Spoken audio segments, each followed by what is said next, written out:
going on, people? All right. Oh, that's me. It's working, I think. We're still. Let's see.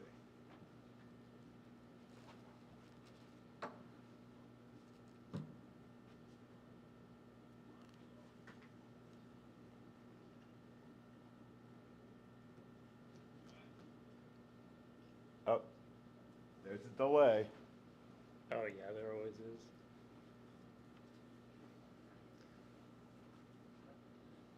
Dude.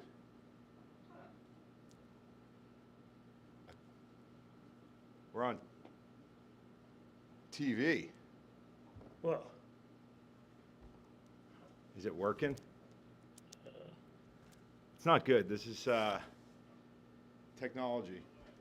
All right. In too many ways. Should we turn this off? This is probably. All right, everyone. live on my phone yet. Well, let's get started whenever you're ready. Oh, it is live. Is it working? Yeah, it's working.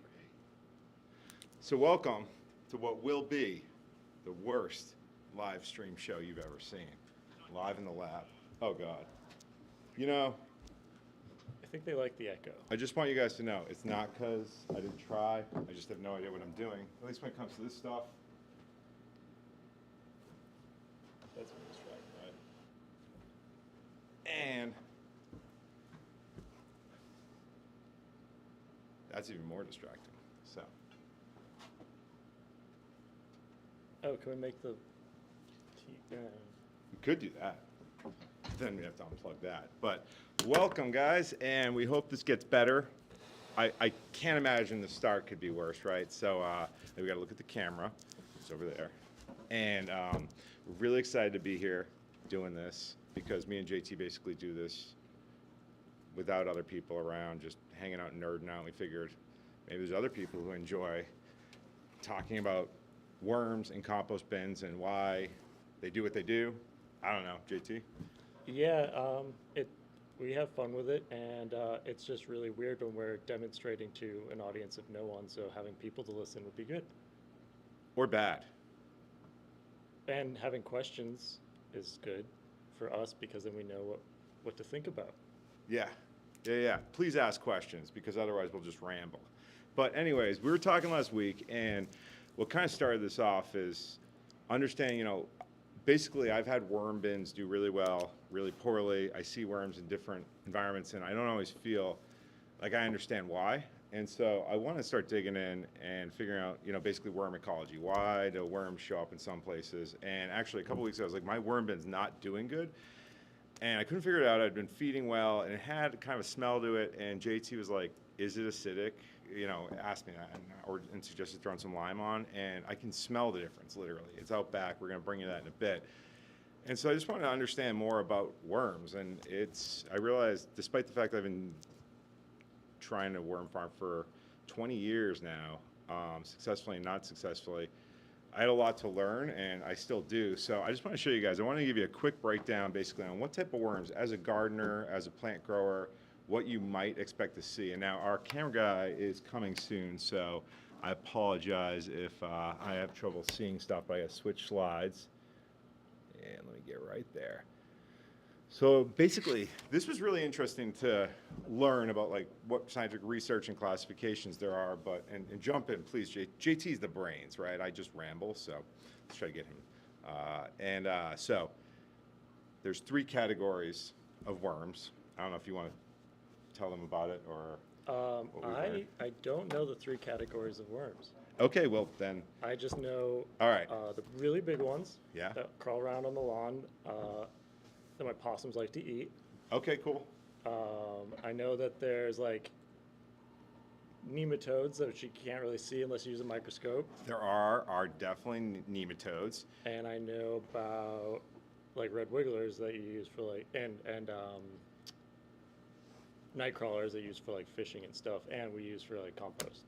Totally, and this shows we have a big bin I'll show you out back, and I had a customer come in and say to me, I was like, hey, we have some red wigglers. Actually, what the one you're pointing at is a Indian blue, which apparently very commonly intertwines, but different characteristics like which these guys do. They crawl out of the bins when a thunderstorm's coming because they can Oh. sense barometric pressure. One of the questions I've been asking myself is how do worms navigate, right? And it's like chemoreceptors, you know, they smell, taste, feel, you know, Yeah. what you'd imagine. And Yeah, and like, why do I think some people use those like sticks that they like rake to make sound on the ground and make Yes. it all come up? yeah, so I think Like, different why? types, why?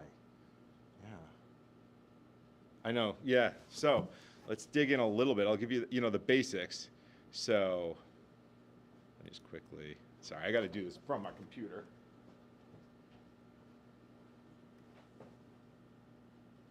Let's see, presentation. Okay, so this is going to be a little tricky. I got to just change this, and I'm going to just quickly go through some stuff. Oh, sorry.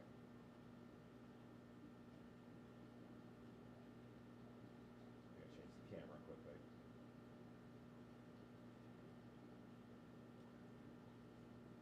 All right, cool. So, anyway, so 3 categories are epigeic, endogic, and ecic, right? And so red wigglers, the ones that are eating the compost, sit up on the top. Epigeic meaning on top of the earth, from what I understand.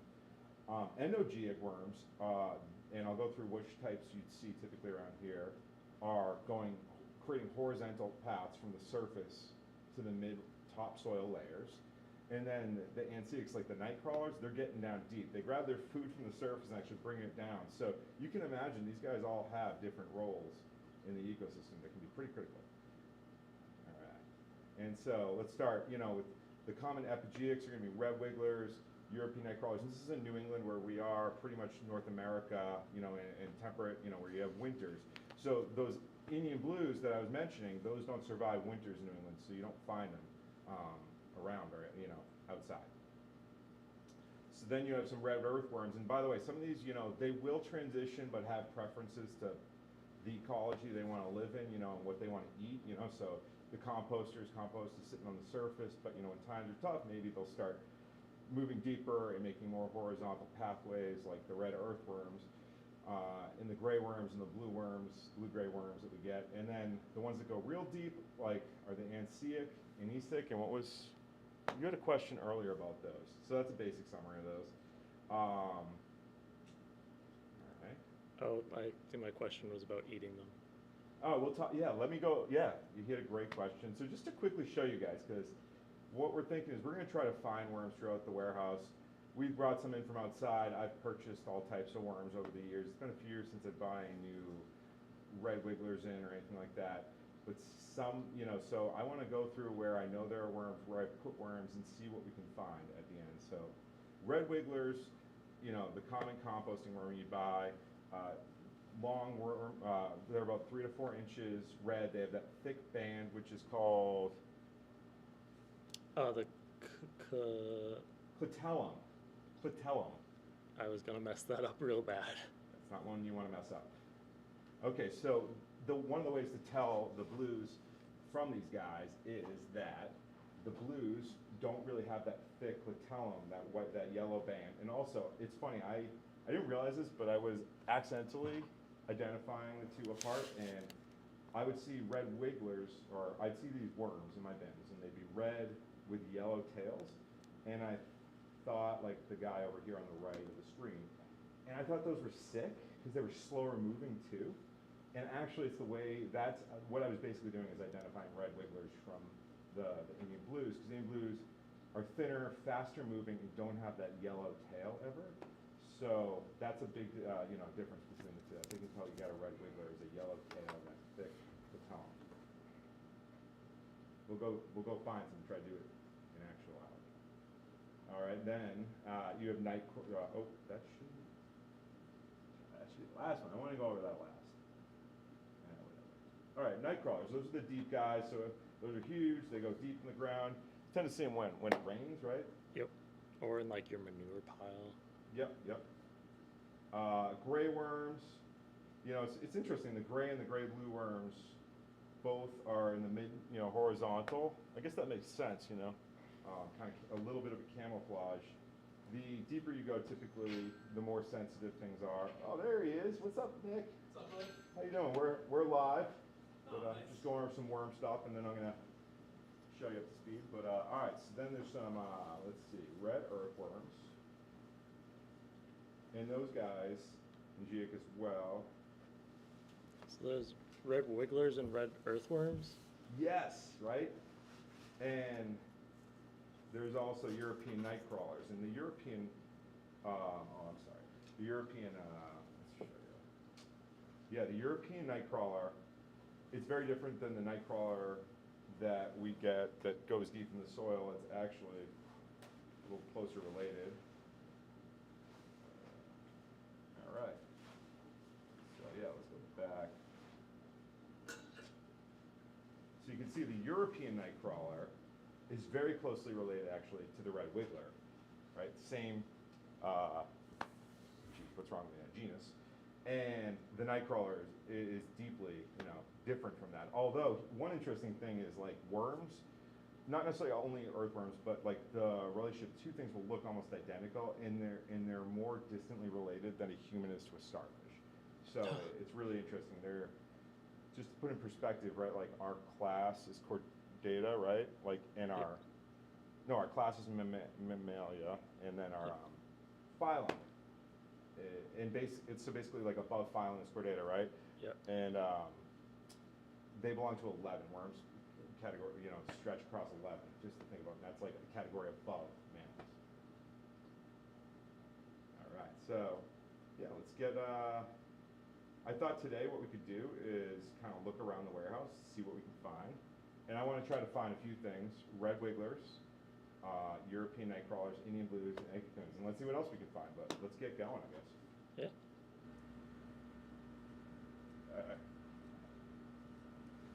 So I guess you want to wear this, brother? I'm just gonna Sure. carry your phone around. Phone not going? Uh-oh. Give us a sec, guys. Hey, what's up, Flanagan? All right, so let's bring it over here. Yeah.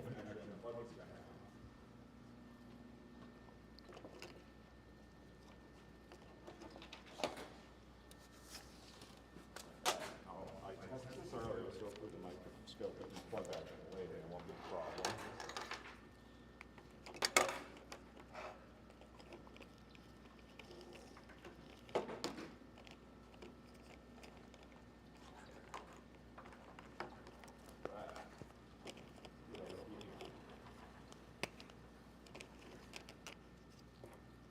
So I wanted to show you guys, I started working on this thing.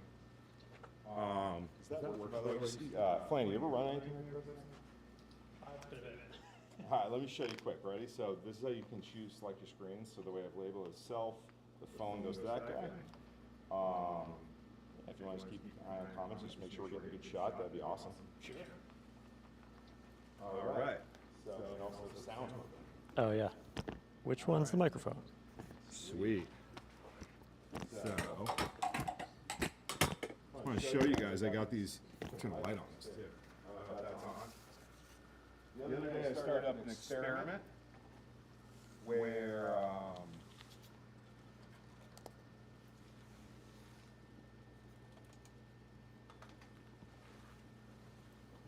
I wanted to see Ooh. how's it looking. How's it go? But I love running flood and rain with worm castings, which sounds nuts. And I was curious, and whether it in like. It's a way I just threw out granular fertilizer. We took a little short out if anyone wants to check it out. And I wanted to see which medium these guys would do the best in. So I'm not going to put my fingers in there. I normally would, but then I'll have to wash them or I'll stink like hell. Let me see what I got for tool. Oh, pardon me. I'm working really hard. I want this to be family friendly, so I got to watch my language. Hey kids, sorry. I'm going to get in trouble from my daughter. All right, so let's see how this is doing. So I put some worms in. Oh, this one's straight leaf litter. So the idea is it floods and drains, and it blew my mind when I found out how well red wigglers could do in vermiculture. I mean, in full aquaponics. I apologize. They literally can live in fully submerged water as long as it's aerated. It blows my mind. You'll see them, and this table floods and drains constantly. And it is interesting. I did see some of them. I might be, creating a stressful situation, but out of all the methodologies I've ever done worms in, this has done the best by far. It blows my mind when I set something up like this, how many worms there will be. All right, so the next one is biochar. That's just straight biochar? Straight biochar. Well, all these, so what I did, I started off, I put these mediums in. So it's leaf litter, biochar, cocoa, and hydrogen. And so first I put the medium in, then I put a half cup of granular fertilizer in, organic fertilizer. It was a Roots Organic. Let me show you guys what I put in there. And you'll see it in the short, but I put some Uprising Grow in, which has feather meal, back guano, fish meal, soybean meal, chicken manure, langbonite, earthworm castings, volcanic rock dust, alfalfa meal, crab meal, green sand, volcanic ash, dolomite, blood meal, fishbone meal, and nettle leaf. Wow, I didn't realize I had nettle leaf. Cool. And then some humic acids and bacteria. But pretty much whatever bacteria went in there, I mean, that's good luck in there, bacteria. Yeah. There's a lot of bacteria. So then I put that in, washed it in, and then I put about 24 worms in some of the worm castings, or I shouldn't say casting, the worm media from the compost pile in here too. And yeah, it's been flooding and draining for only a few days now, so I don't really know, but I'll just show you. I'm happy to see things look pretty good so far. Get really in there.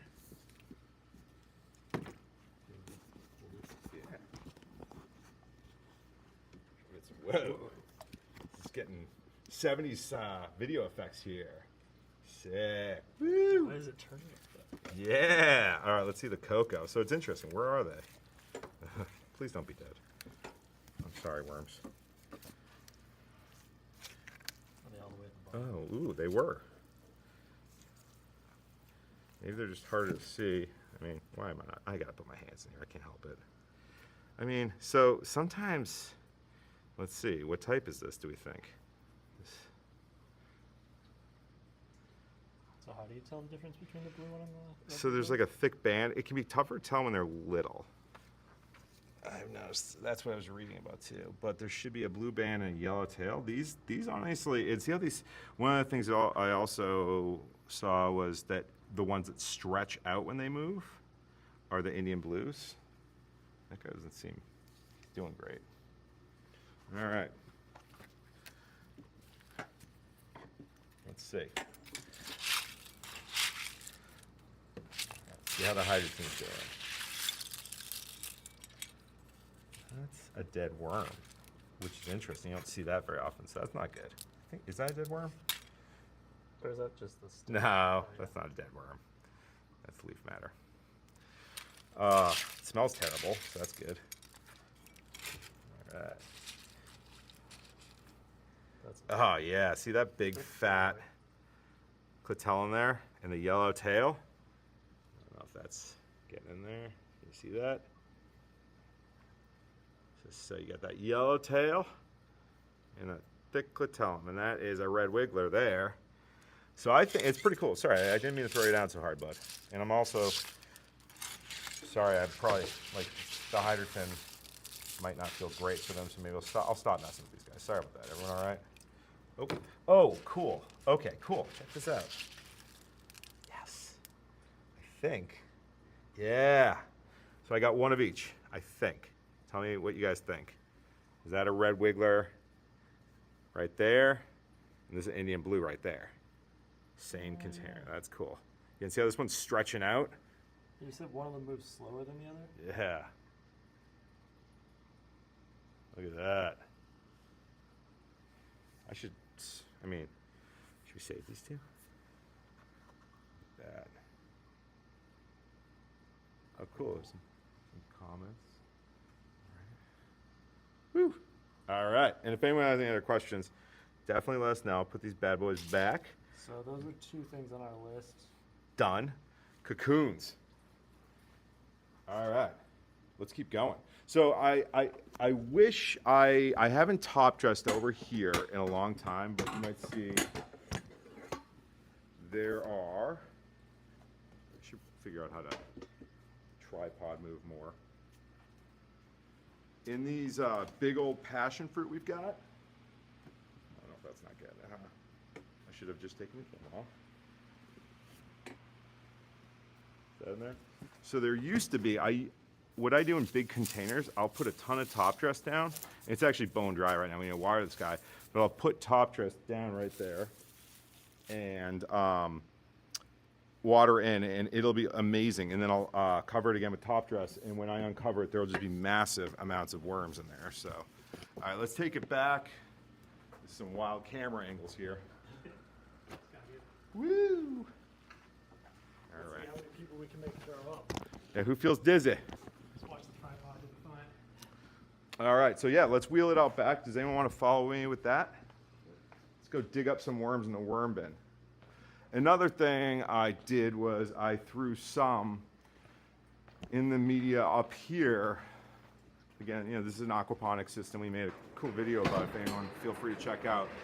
But they're up there. My hope is they do a good job reproducing, and then some of them spill out and feed the fish, because the fish, I feel like not only do they love red worms or earthworms, nothing does better. Oh, cool. All right, let's go out back. So if you haven't been here, this is Gardin. Our plants and craziness up front is our inventory. I'm going to bring you to where we call kind of the soil mixing lab, where we make messes.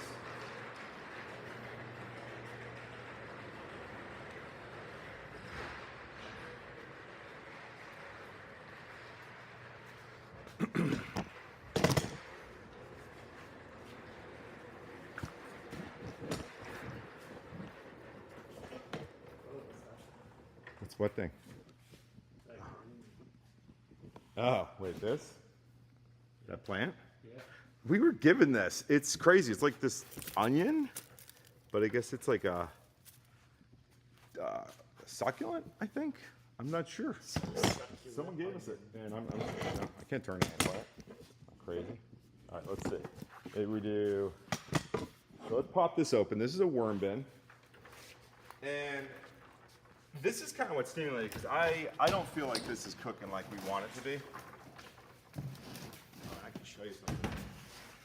Nice, thanks, dude. Smells terrible, right? And that's not good. So anyways, one of the ideas I've had, there's a bunch in here. I started moving all of the new food, all the compost, to one corner to pull all the worms in that direction. And this is the bin where I was like, it doesn't smell great, doesn't feel healthy. And I did stir it up earlier, so it's got that smell again, but I think it was far too acidic. Ever since I've added a bunch of dolomitic lime, which is a calcium carbonate and magnesium carbonate, it's gonna bring the pH up a bit. It smells better when I come in, and it seems like the worms are proliferating more. So let's dig it up a little bit. Let's see. Yeah, you know what? JT, you're the guest of honor. I'm gonna let you dig away.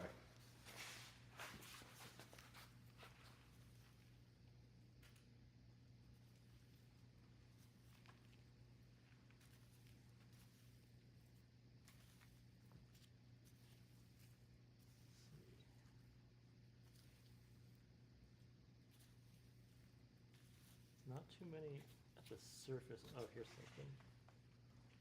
Not too much at the surface over on this side. Let's see. Should we get closer?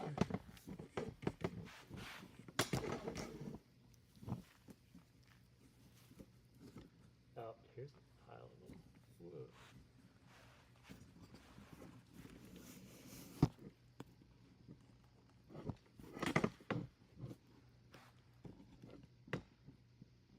Moving around pretty quick. All right. Wonder if we got. I'm gonna add in a little camera. Now, let me see if we can get this camera really close. Ooh, looks like they like this apple. Whoa, what are these? Oh, these are grindle worms. Grindle what? Grindle worms. I don't know. Grindle worms. See it. Wait, put it close to that. The phone? Yeah, I'm gonna do it out with the zoom. Add a new. Wait for it. See, pardon this. This is the first time, guys, and we'll get better. I promise. I promise. Oops. Let's see. So I want to do. Let's do like the phone. Oh yeah, that'll be our zoom one now. Well.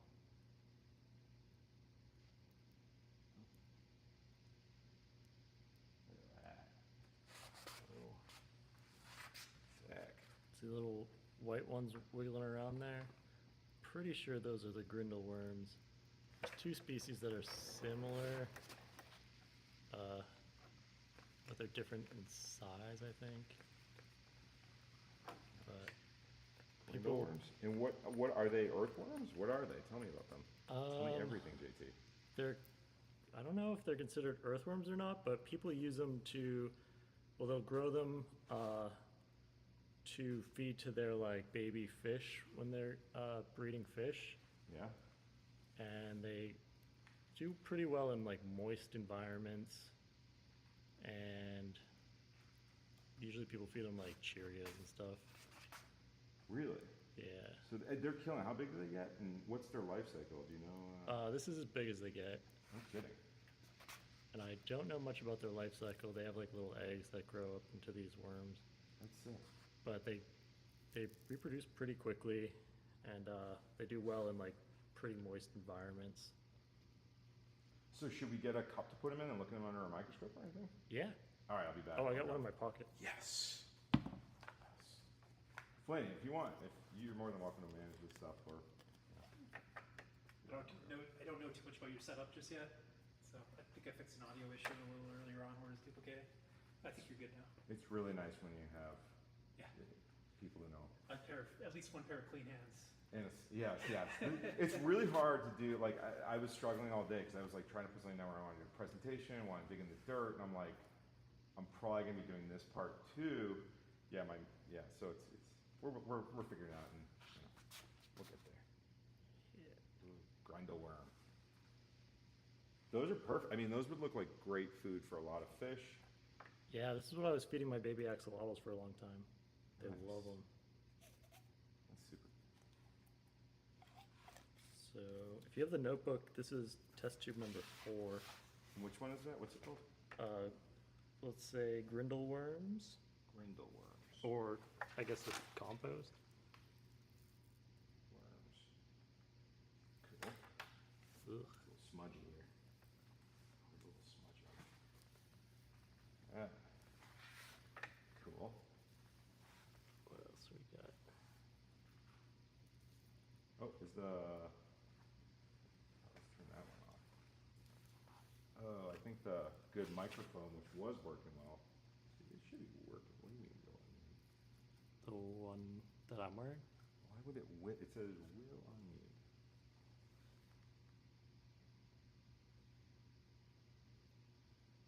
Test it. Test. Huh. Did I hit a button or something?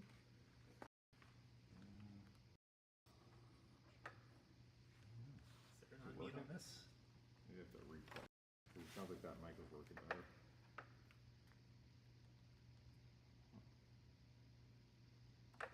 Is it battery working?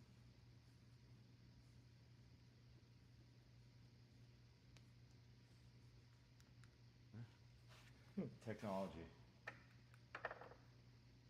I don't know. Guess sometimes you do what you can do, you know? Switch to this. I think it says it's it thinks it's charging. Did we get it wet? Sweet. Yeah, we're also testing the durability of electronics here all the time. All right, well anyways, I guess we're gonna work with the phone mic. Can you hear us all right? All right, so we got number 4, grindle worm. We didn't do 1, 2, and 3, by the way. No, I just pulled a random one out of my pocket. If this thing starts working again. Whoa, here we go. Oh, it was this cord, I think. I think it's, maybe, you know, who cares? This is distraction. Really? What happened?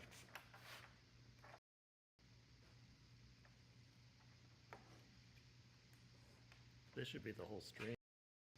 That's awesome. Eat it, eat it, eat it. All right, I'll eat it. Give me it. I couldn't get my face in the camera, Matt. You got to do it. All right. We're playing Russian roulette with the lemonade later, right? Yep. Oh yeah, we're gonna determine if it's lemonade or not with the microscope. All right. All right. So we got those. Oh, I think this is some like fertilizer that you mixed in or something that they really like. Interesting. Is this like granular fertilizer? Yes. I don't know what that is. Could be mushroom brick.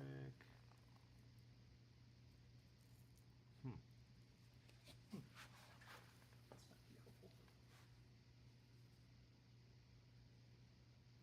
Could have something depending on your seed selection. What do you think? Was. Oh, That's the other change. yeah, I think it was being weird yesterday that the mic. You know, saying this is working. I don't know. Says you Is can it working now? you go to the audio selection, you can disable the auto mute, which seems to be what this is. I don't know. Audio selection? Yeah, the audio section of the preferences. So this looks like the side where this is where you put all the food, basically. Oh, it's warm over here.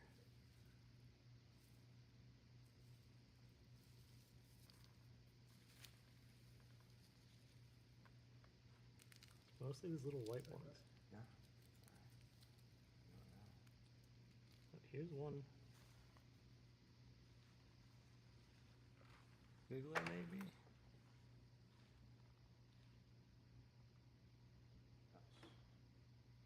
Sick. That looks like an Indian blue, right?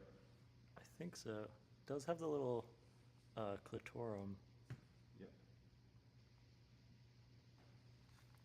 Good. I'm not seeing cocoons, but maybe they're mixed in here where all the food is.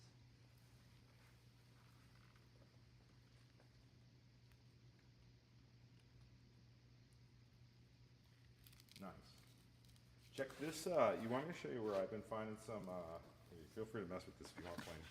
I can show you, so I have it set up, so, well, I got it backwards, I guess, pretty mislabeled.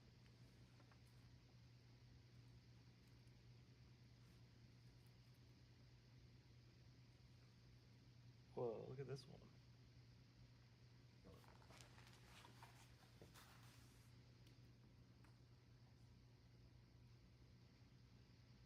I think Mandy's watching this thing.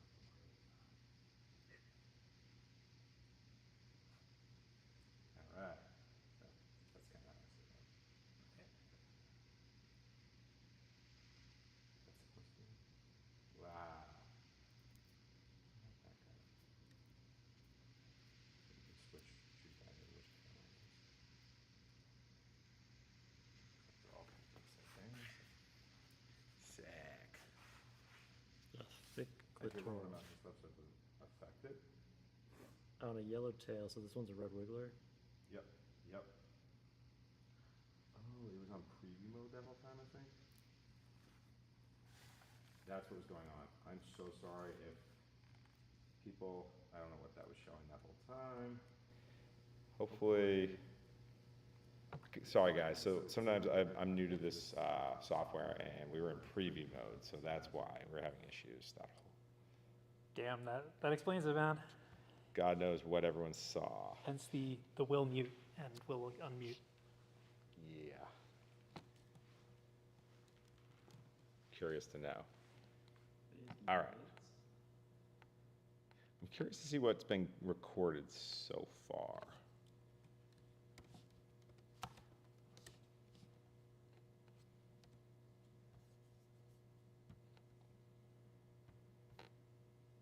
You can see now what's actually in the corner.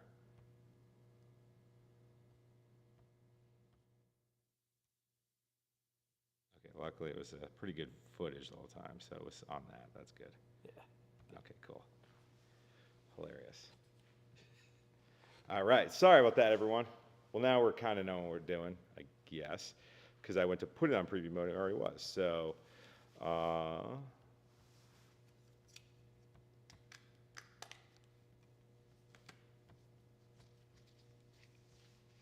cool. Nice. That's sick. So what are these little dots? Are these? Are those cocoons? I don't know. Let's grab some. Let's look at those in our microscope. I'll put them in a cup. Yes. And don't forget, I think we should, I could either, what do you guys think? Do we want to drag this stuff over to the greenhouse and show some stuff? Or, it's not too hard, right? After this, I wanted to see if we could try to get some there's some big plant containers back there, and I figured if we dig around a little, Mandy said she saw some worms in there, maybe we can get like a European nightcrawler, maybe? Something different, because a lot of the soil that's in there has been outside at some point or came from outside initially. It's a lot of leaf litter and whatnot in there, so I have a feeling we could see totally different stuff in there.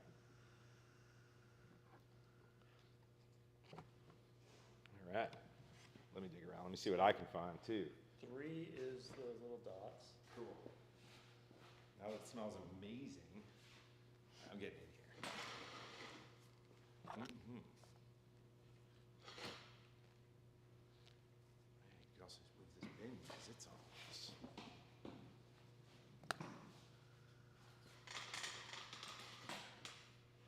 Okay.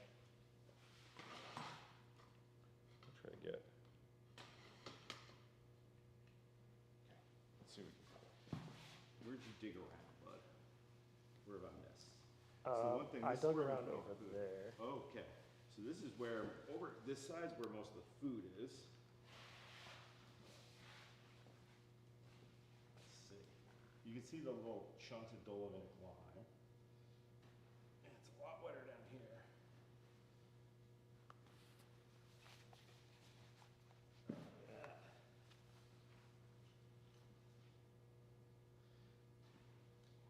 I should use something else for this.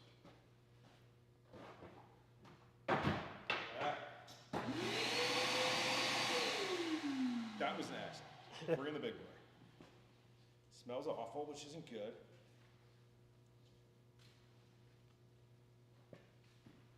Okay. Oh. What is that? What is that? It smells absolutely horrendous over here now. So as I mentioned, I'm not the best worm farmer. I'm not. And, ooh, there's a bunch. Just want to get better? Whoa, yeah, there's the mother load. Look at that. Oh, wow. I don't know if you guys can see this. Get in there. Pop this bad boy out.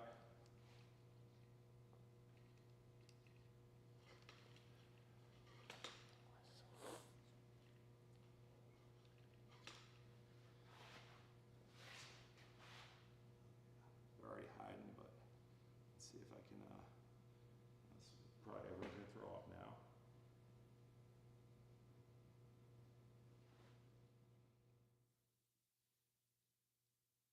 They were all pretty deep. Is that getting on there?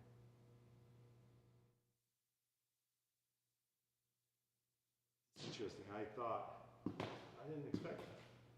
So what does that tell us? They're all kind of going down there.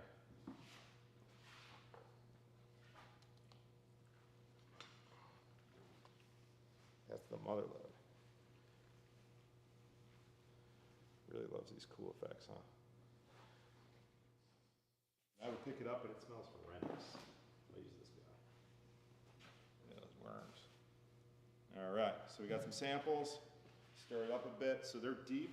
You know, you might not, I wouldn't leave water standing in this. You know what? I might throw some leaf litter down in this. Just to, look at this. But there's some good activity. I'm happy. It smells like it wouldn't be, but they seem good. But I'm gonna dump some leaf litter down there.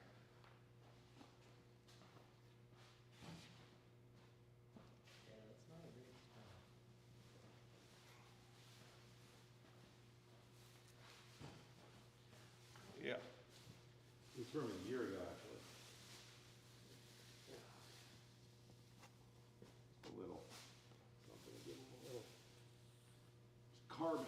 So you want to, I think I read like a 30 to 1, ratio carbon to nitrogen. And practically speaking, flies flew in my ear. That means, you want to, when you're mixing, depending on how rich the organic inputs are, you want to add about 2 to 1, 3 to 1 leaf matter or newspaper or something that's all carbon with these guys. Otherwise, it gets too rich. I think that's something I tend to do is I forget to add the carbon as frequently as I should. All right. Let's go check out the greenhouse. You guys want to come with me? Oh, fuck, I just got that snowman. Oh, Jesus. Yeah, Flanagan. He's more on the tech nerd side of the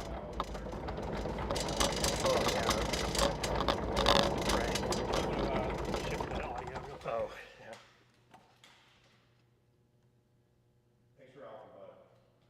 If you have to throw up, let me know. We'll collect. Preview mode strikes again, bro. I don't know.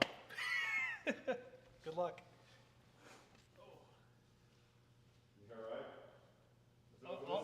I'll live. We're trying to get the audio back on the phone if it's not on over there.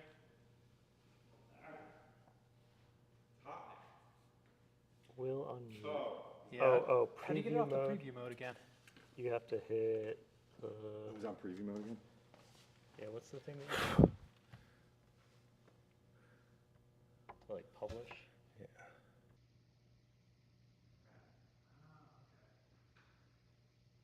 Let's do this.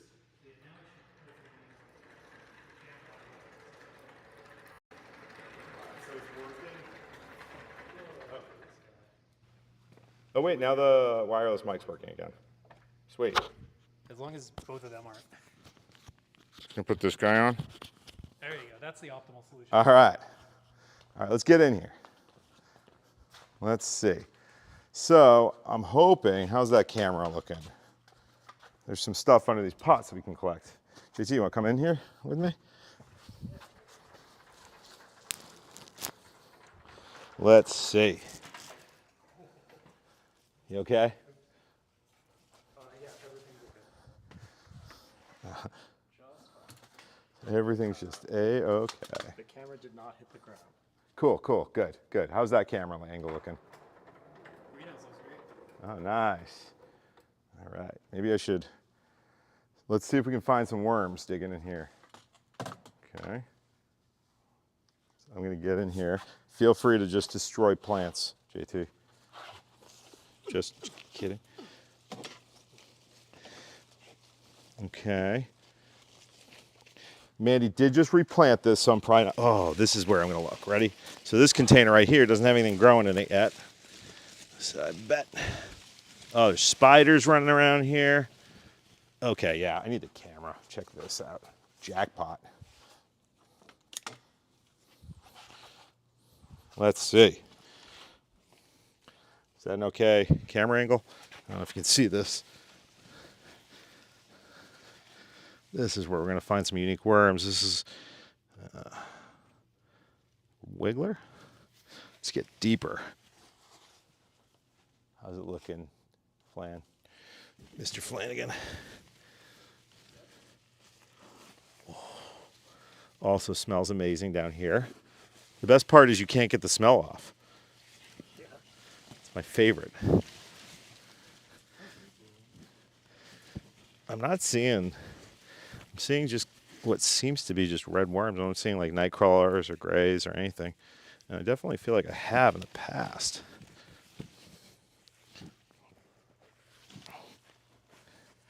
So I was hoping that I'd find some of those, deeper worm species in here, like a European night crawler even, that tends to go a little deeper, or What about that raised bed in the back? oh yeah, you want to dig in? Well, Mandy did just replant that. Here, anything here? Let's see. Let's just. This is a scoop from the bottom. Nothing. There were. Oh, there's a guy. And that looks like a red wiggler. Maybe you want to put this back on the mount just because my hands are so dirty. I should not. Thanks, bud.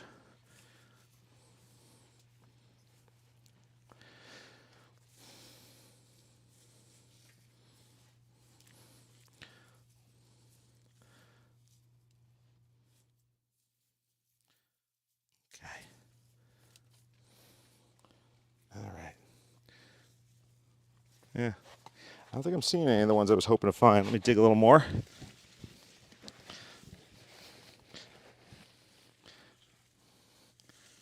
Anything? Just seeing red wigglers in here. All right. Yeah, let's look in this. Sorry, Mandy, I know you're watching, and I know you'd say, just do it, don't worry, because she's so nice. I'm going to look a little. Ooh, who's this? Oh, we got a yellow worm, yellow tail. To me, that's a red wiggler. Oh, sorry. Why am I throwing my worms down like that? It's not kind. All right, let's dig deep in this guy. Do we have a comment? Pretty wet. I mean, it's not wet. Wow, there's roots down here. Maybe saying there's some big worms in the banana plant. Yeah. Yeah, this is pretty dry. 1 inch. I just dug pretty deep in here. Hey, Mandy, we should put some water in this back one. It's pretty dry. So there's always worms in the banana plant. Yes. Yes. That's exactly what was going through my head. Great reference. All right. Let's see.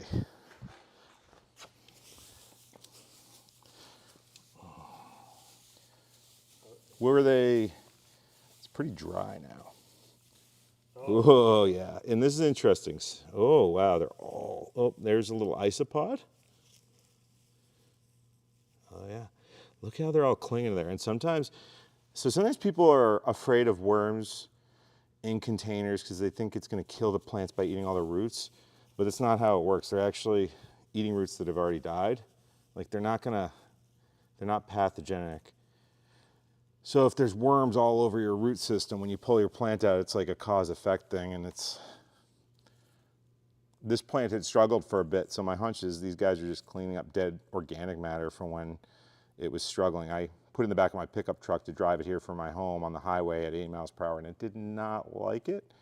So these are all red wigglers, it looks like, in a So I'm not seeing any of the big guys that you probably see outside, but then again, who knows what's at the bottom of this pot? I can try to get my hand in. I don't want to kill the plant, it's just getting better. Around the back. It's pretty cool, there's some new sprouts. Oh, yeah. So they're all clinging right to this, which to me, like, is awesome. They're just cleaning up all that dead organic matter. Look at that.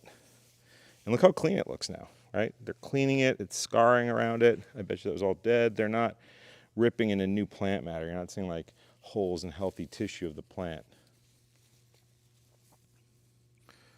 Look how, good job, guys. Thank you, worms. You're doing good work. I'm sorry that my fish eat you guys because I feed them. You know what? Why tell you about that? Why tell you about that? Fish got meat too, man. Yeah, exactly. So do worms. And when the fish die, the worms eat them. So, you know, Cycle. it's a cycle. The circle of garden. The circle of a garden in a warehouse in Braintree. So, cool, let's bring it up. Dude, let's get in the lab. It's fun time. All right. Okay. Wait. Is that gonna work?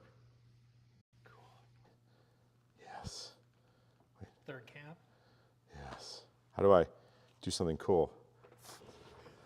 Yeah. We're going on a rod now. All right. Oh boy. Hopefully this doesn't tip over. And actually, does someone else want to push all the electronics so I can wash my hands? Is that cool? They're a little, they smell like feces.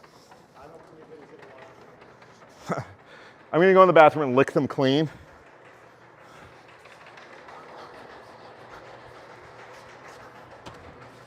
Not the ladies' room.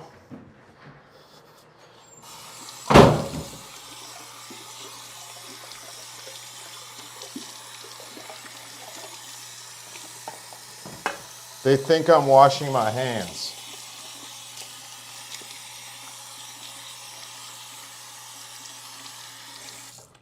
But the microphone's not on. Oh yeah.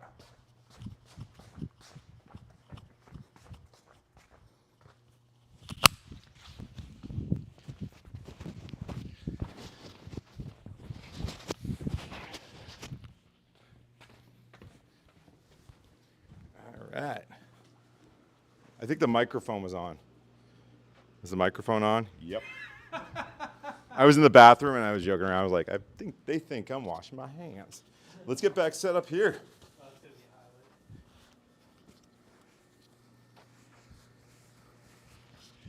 Episode 1. Banned. The last one we'll ever do. Oh boy. All right, and the best part about this is normally how it goes. JT and I, so he comes by, and so JT worked at Gardin, then he got a real job. Anyways, he still comes by, you know, about once a week we hang out, or try to, and usually I'm just like, hey, look at all the stuff I'm doing, and I feel like I kind of spend a lot of time just teeing stuff up for him to then check out and explain to me like those worm bins over there. I was asking him what we should do this week on, and he suggested worms, and rather than responding to that, I just made a bunch of bags of stuff. He sent me pictures after. Yeah. So, anyways, now's the fun part, because now it's when JT takes over and gets on the microscope, and I'm going to help you plug that thing in, and teaches me what's going on. Okay. Sweet. And we need music as part of this thing. You just gotta watch your licensing, What's that? broadcast licensing. I want live music. How cool would that be? That'd be fucking dope. Right? Sorry. You're cool. I'm going to work on it too. We should have a swear jar that we donate to some like nonprofit. Yeah, on screen it goes cha-ching every time. Yes. The Wildlife Center, of course. That's our home. That's our I nonprofit. say a nonprofit, but I know We know exactly which what one. it's going to be. The New England Wildlife Center. Everyone, donate everything you can. to them. Funded by swears. Funded by swears. Yeah. We should. That's actually. Yeah. I don't know if they'd love that. Now. Yeah. I don't.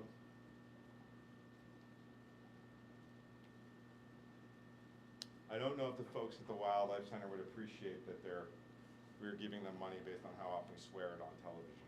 That might not go well. They'd be rooting us on to swear more. True. All right. Hey JT, since you're the talking guy. I was just looking for a tiny spoon. Tiny spoon? Tiny spoon, but not that tiny. You're the big spoon. The big spoon. How tiny? Like a measuring one? Like a 0.5 milligram one. Put a different view on it, so that's actually.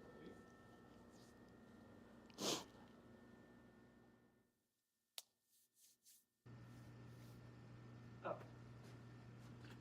There we go.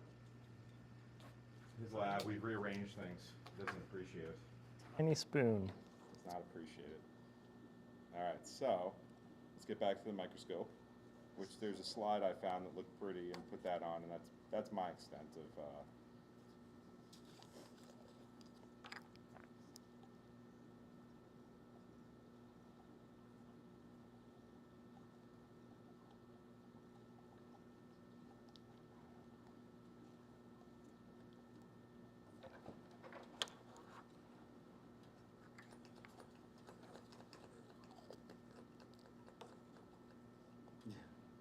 Yeah, Mandy, I luckily I was like in the bathroom, the lights were off, and I was washing my hands, and it was lit up, and I was like, oh yeah, the mic's still on, and so I actually washed my hands.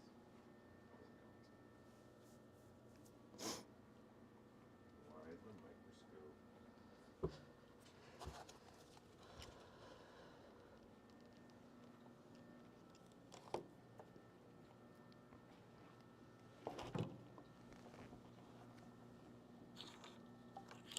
I just make that way too big. Oh, it was a new guy.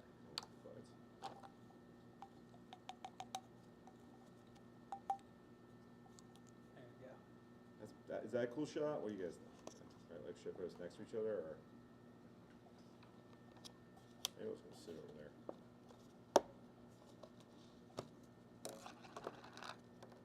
Pretty good.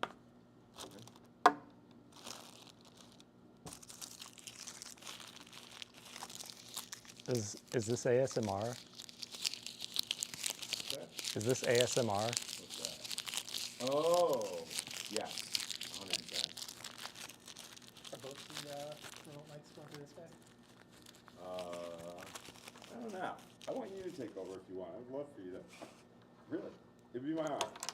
I want to bring this guy in. He's shying away from being on the camera. Maybe, I mean, he was early to me, and one of my best friends, and he's a genius, and he knows how to do stuff like this. He makes me. What's I learned? I'm just gonna stop talking, actually. So this is Nick. Nick will communicate to all of us, to us. All right. And now I'm just gonna sit here and ask stupid questions. Yeah, can you just do this? Yes. Slower. Slower. Yeah, perfect. Thank you. So Like that this? that is from number 3. That's got the little dots on it. We're gonna Or do is it like right towards your eye. Yeah. you know, you have tons of good tips about safety. Yes. Normal, sometimes. Yes. Like the syringe thing where you're like supposed to shut it while not having your fingers next to it like I do. Oh yeah, that's dangerous. I've been stabbed. You know, ever since I asked you, how do you think? Whoa. Whoa. They're all trying to escape. Whoa. The grundle worms. Grundleworms are pissed. I feel like we need a closer table cam. Yeah, should I bring the phone over as the table cam? You need something up there. Yeah. Table cam.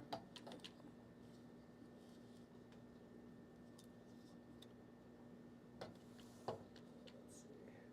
Is that gonna be camera E? That's a phone. You can phone with. You want Oh. it with the Oh, microphone? with the mic. Well, that microscope's not showing anything or yet. microscope? Oh, okay. So, but we could definitely. Just do phone. Let's see. Let me see this. Check this out, guys. Whoa. So these worms all just started hanging way up here. Nuts. Ugh. Now, let me ask you seriously, like these Grendel worms. Obviously, they've been rolling in poop and stuff, but if you like, could you eat them? I mean, my axolotls eat them. Could a human eat them? Is there? I don't see why not. I don't think they have any like toxins or anything. I'd probably wash them first in case they have bad bacteria. Okay. Maybe grow them in. Could like I a eat those bacteria? Depending on which ones. Maybe grow them in a sterile environment with specific bacteria. Here's another question. How many worms do you think like this I've eaten in my life? Oh, Like unknowingly? hundreds. Hundreds? Like if I'm hundreds, the average person like 15, 20, or all people? Average person's probably 0. Okay, that's fair. Yeah. Probably eaten also hundreds. Oh, I don't think you were judging me negatively. I said unknowingly eaten too. Yeah. Like I know how many I've eaten on purpose. Unknowingly. Yeah. Probably like 10 or 15. No, I've eaten. Yeah. Okay, fair. So that's how you do it. Now tell me what you're up to. Shake weight? Yeah. Mini shake weight. Yeah, I'm not very strong, and this is just really good for these muscles. I can see. Yeah. Like it? So what I'm doing, earlier I prepared a solution. It's an isotonic saline solution. It's pH buffered to be neutral. And it's got a little bit of dilute Dawn soap in it to act as a surfactant.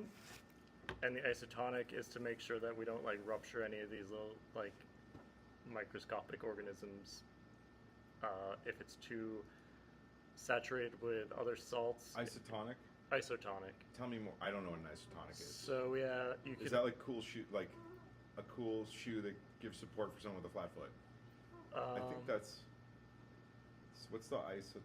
Isn't that Does it have to do with osmosis? Yeah, it has to. some way off? Okay. Yeah. So hypertonic would have like a lot of solutes in the water, and that would make like ocean water be hypertonic probably, Okay. and it would make everything shrivel up and push all their water out. Got it. Hypotonic would be Like RO. RO water, yeah, distilled water, having like nothing in it, and then all the water would try to go into the cell to make it equilibrium, and it would rupture. So I made a solution that should be roughly neutral. So Okay. it's not too much, not too little, so they should just feel comfortable in the liquid. And What also, would neutral be? So that means like would you is it an electroconductivity measurement? Like how did you yeah, basically a total dissolved solids, but with specific like ions. So it's a salt, so it's got positive and negative ions. So it's not like doesn't have a charge specifically, and it's pH buffered to be close to neutral. Cool. And so they'll float neutrally in the water. They'll be neutrally buoyant. And two, what happened to that one that I handed you? Oh, I stopped. I'm so sorry. Oh, no, it's okay. It's fine. It's probably good. Got the ADHD. So while those are working... Don't hesitate to remind me to do stuff. So let's look at the dirt just with like the macroscopic bugs, like not the tiniest ones. I'm just going to take...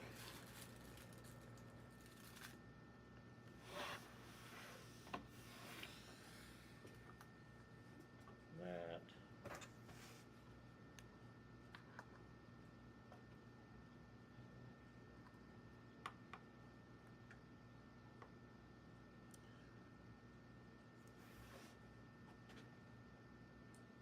So is this the camera from the phone? Yeah, Okay, cool. currently that. It'd be really good if we could get the camera of the phone in miniature over top the microphone. Show me. Or sorry, microscope. So I assume microscope here. Yeah. Click play. Let's get rid of this fucker. So, oh no, I'm so sorry. Don't worry, bud. Don't worry. Cha-ching! Cha-ching! $5 more for the Wildlife Center. We love you guys. Stop mentioning you on public live streams. Will do.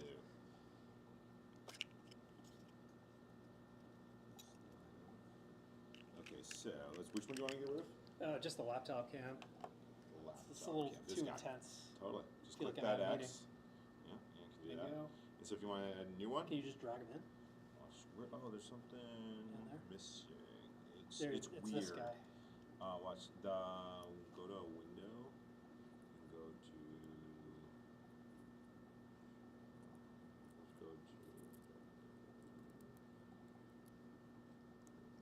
the window's missing. It's Oh, there's the cam switcher Oh. down there, right?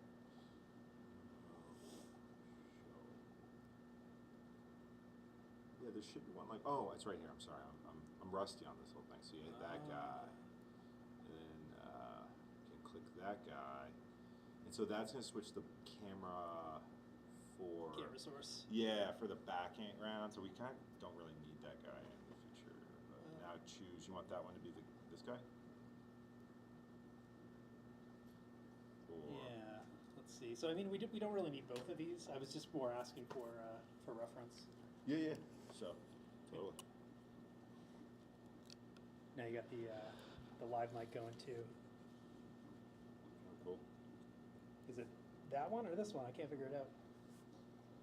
You want to tap your mic real quick? I want to see. Test. Yeah, it's that one. Yeah.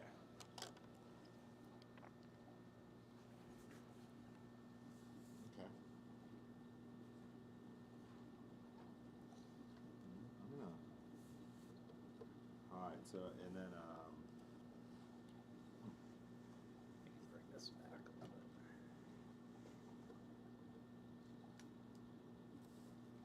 So what the camera sees is going to be a little different from what I'm seeing through the hole. So you may need to adjust like the brightness or the gain on there. okay. So far, so good. Pretty good. Yeah. Why can't I get out of this though? Okay, that's one. So that's good. So you see that. What was the other thing you were asking? Oh, let's get this is where you can see what's showing. These are on all, so if you ever just want to just this. Yeah. Way better. Cool.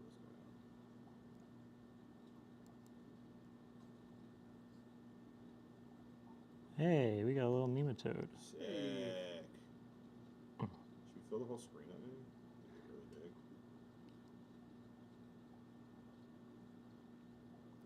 Okay. However you want to do it, yeah.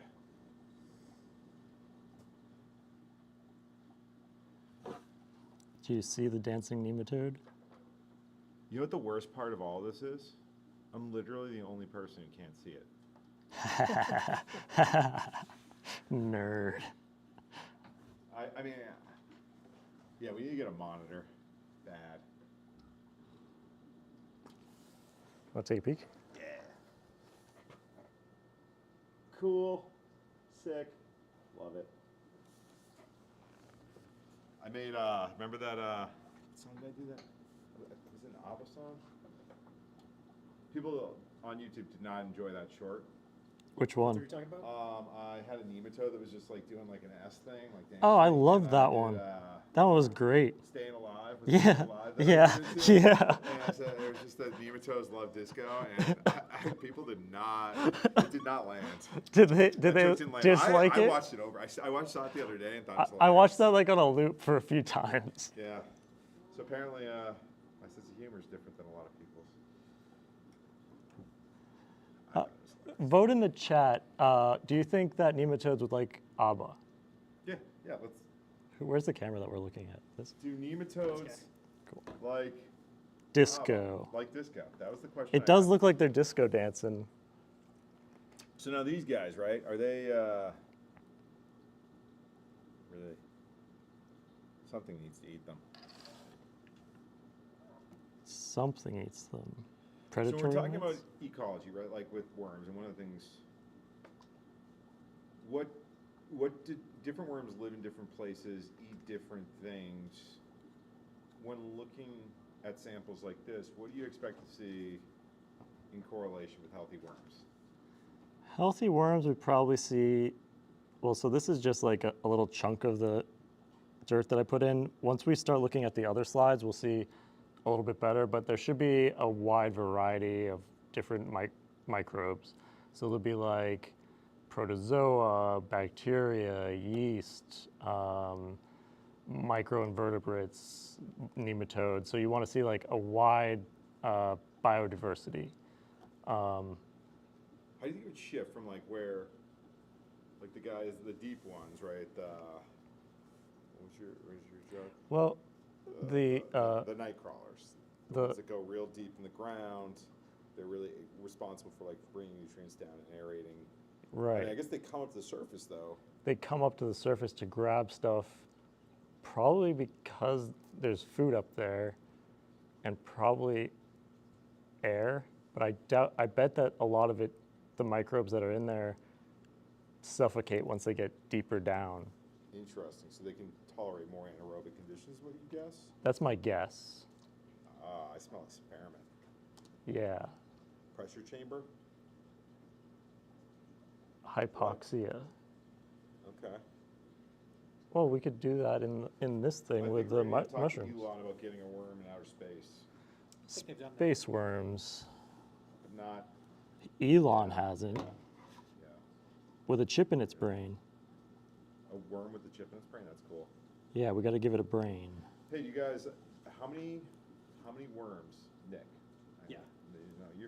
You're actually surprisingly biologically literate. I don't know, for someone who doesn't nerd out on it like we do. Oh, here's I don't know another the stats very nematode. well on it though. All right. Well, how many worms would you predict are native to New England? Oh, like different species? Yeah, like before humans showed, Oh man. Europeans even. I mean, probably a ton. Like a lot. Guess how many? Well, you said a ton. That's good that enough. we've discovered Alright. so far. I'm Yeah. gonna ballpark it at 30,000. Goose eggs. 0. 0. Dude, right? I learned that today. Wait, ask the question again. How many worms? Earthworms, right? Not Really? Okay. 0. Like the worms you Specifically- think of as worms. Like if you dug in a garden, like or in the ground, you wouldn't find like these red earthworms. You might Okay. find like what type of worm? Not what we consider worms. Like, Gotcha. isn't that nuts? It is. It's like horses. The ecology was totally different. And the soil. And I guess if you go in real old growth forest, even in New England, there's not really many worms. So, Well, pretty cool. it's an adaptive process. Oh, and do you know how they reproduce? Yeah, there's like I used to hear when I was younger that it's like, oh, they split in half or whatever. Yeah, you just chop them in half. Does that? Is that Do they legit? die after you do that? Do they actually split in two and live? Oh, whoa. Okay. I wouldn't know what you're looking at because we don't have a monitor cam from yet. We're gonna need a monitor. Those right? little I've got spots one. are mites. It's actually black right now. Oh, there we go. Starting to see something. Yeah, you got a little mite guy. I'll turn this. Alright. That's a good mite shot. So they're hermaphroditic, right? So they, it's interesting. One thing I was reading was like with the night crawlers, the one that do. Whoa! All right, I'm gonna shut up.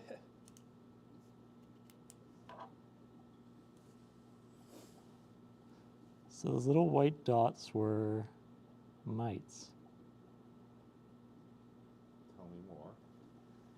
They're moving around a lot. You know you can adjust the light intensity on that, right? Yeah. Oh, you're like, yes, of course I know. This one's trying to escape. Let's see. Let's get a little closer. They might have 8 legs, right? Probably. I mean, I would think that would be an arachnid, right? So, do they have 8, not 6? I'm pretty sure they're arachnids. Great question. 1, 2, 3, 4. Right? Is that 4? It's hard to keep them in focus.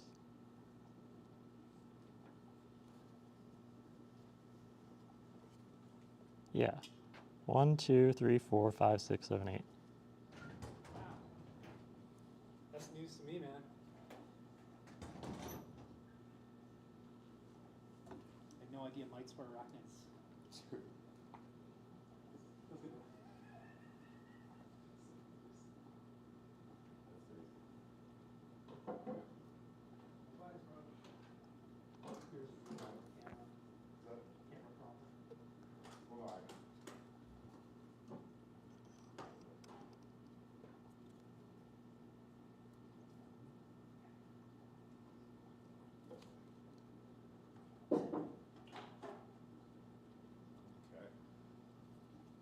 What we need is a stereoscope. Like what's it called? It's black, bud. Oh, you can't see it? Yeah. Real dark. Oh, you know, you were mentioning, maybe turn up the brightness on this. Oh, yeah. Yeah, if you can play with the gamma, it might look a little better. You can get a little bit more of a range on it. The gammas, Gamma? you can pump that, you get more, Yeah, right there. more dark levels. Put this guy back on.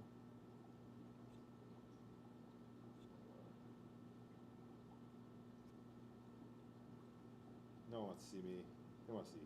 Well, the laptop angle is just never flattering. It's never flattering. You're so right, bud. My running theory is, you know, they give people, their employees webcams with bad cameras to That's a great idea. keep them down. It's true. There's definitely times when you. All right, high definition is not everyone's friend all the time. The amount of execs get the Logitech screen cam. It's I have one of those actually. Not very familiar with this eCam software though. Have you done OBS stuff a lot? But I mean, it's the same thing. It's just everything's in a different place. Whoa, look how big that one is. So nerve-wracking when something's live to like go, oh, I'm gonna play around and figure it out. Like, Oh. it looks like it's got everything you need though. I recommend a few other scenes, but like, Dude, I love eCam's really cool. yeah. We got That's awesome. Yeah, we're on eCam. We're using eCam, so you know, if you guys want to sponsor us, you know, and get out in front of like 3 viewers a week, want to give us like a free subscription or something, that'd be amazing. I'm sure we're probably now your biggest, we're probably your one of your biggest live streamers on the Ecamm platform, I'm sure, Oh yeah. at this point, right? At least. I know I hear like some pretty big celebs use it, but I mean, this is a big deal. I'm sarcastic. We're from New England, so if you're watching from like the Midwest, I have a lot of friends out there who, when they first met me, they didn't understand that I was being sarcastic. Oh dude, the amount of deadpan humor here. Yeah. Yeah. And trust me, I've run into that on the internet. We need too, like dude. an ass, like some sort of like little light. pop-up thing that shows up. Humor. We're right outside of Boston, and we are probably.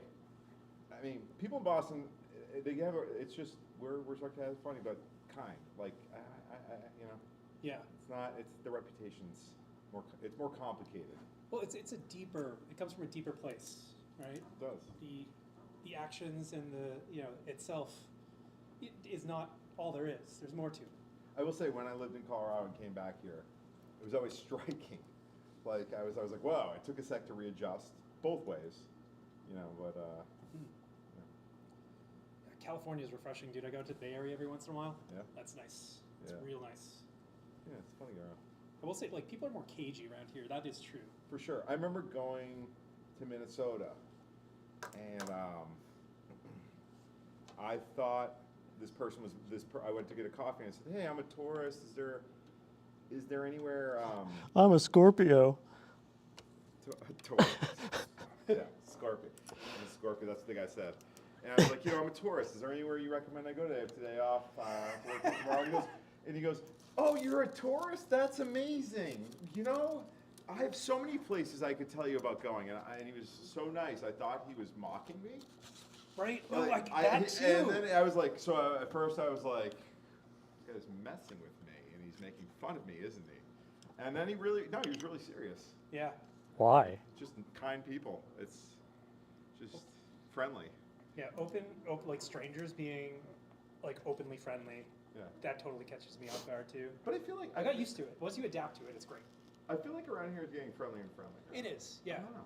It's shifting. Well, I And think then I go to part of it is the demographic. There's like more and more people coming to Boston. yeah. It's all those LA transplants, bro. Yeah. That's what it is. Love them. Love them. Are Some there of a my lot favorite of people. LA transplants in Massachusetts? There aren't a ton, but they're like all like I've never met one that I disliked. Fair. Yeah. I don't know why. Yeah. Love it.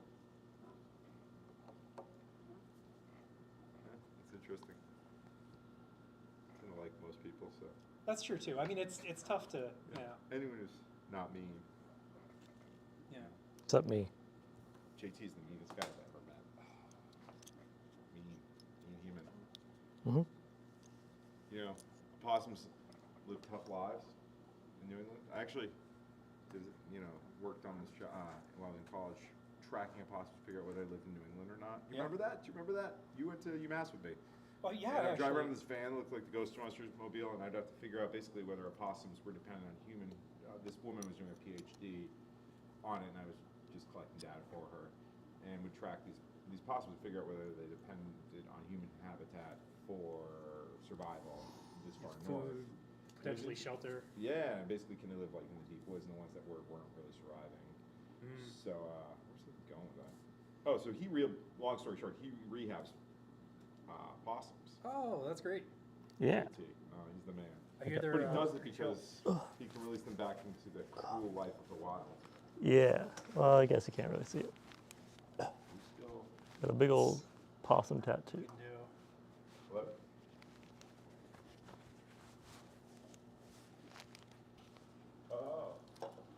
Oh, got it. Okay, sounds good. Thank you. Still done with the software. All right, so let's take your mic off and put it in the middle. Put it in the middle. Yeah. Mandy's saying, we're talking and you're not, so they can't hear us. How's that, Mandy? Yeah. Better? Still waiting. That's actually why I switched over to the cam mic for a little bit, just because, that's where the action was happening. What do we got? I mean, I think It is really dark. Let's see if we can get that thing brighter. Let's do. Is it? Can we turn the light up on the microscope? Would that help at all, or just? Oh, that looks Yeah. really trippy. Bump the saturation a little bit. Yeah. Oh, dude. Yes. So good to have this guy here. All right. Let's see.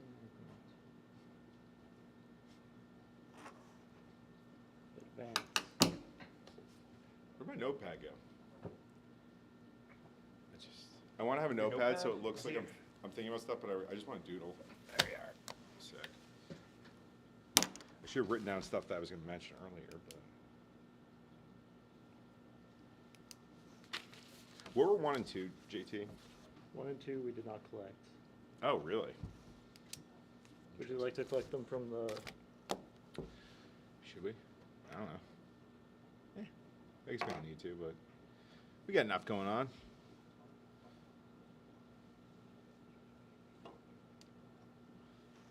Hey, sixth thumbs up. Somebody's out there. Nice. Really? Also, Mandy says it's much better. Sick. So you guys might be wondering what this is. Is it lemonade or is it vinegar eels? Let's get a close up on this guy. That is a. Well, JT's finding something. JT, tell us when to switch back. Here, let's use this camera. Let's right. use the phone one. How will we ever find out which one it is? And now it's just gonna be me. You got it's a taste test. All right. I'm actually curious to see how this smells. So, what it is.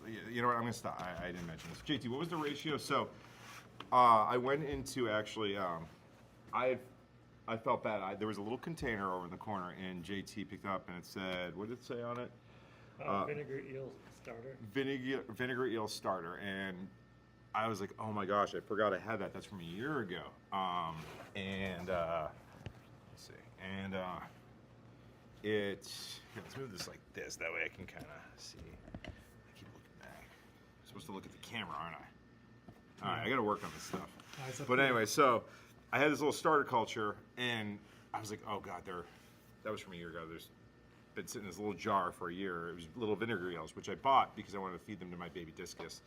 I had them, and shockingly, JT was like, no, it's probably food for them. I'm like, nope, it was the eels. And we popped it open, and they were still in there. And they're just these tiny little microscopic, like tiny worms you can barely see with your eye. And they were still alive and in there. So JT got this going for me. It's a gallon of, or how much, what was the ratio with vinegar? Percent of vinegar? Oh, you know. What? You know. Just a pinch? So. Okay. Splash. Yeah, so there was a splash. I think it was about a half liter. Eel 2/3 of a liter to a gallon, so probably about 10% vinegar plus the starter culture because they were moving around. So kind of interesting. We should check this out and see if they've. Yeah. You said they float at the top, right? A lot of it, yeah. Can I see them with the naked eye? Yeah, if you shine a light through it, you should be able to see them swimming. Sick. You know, maybe we move this little guy to a smaller. Well,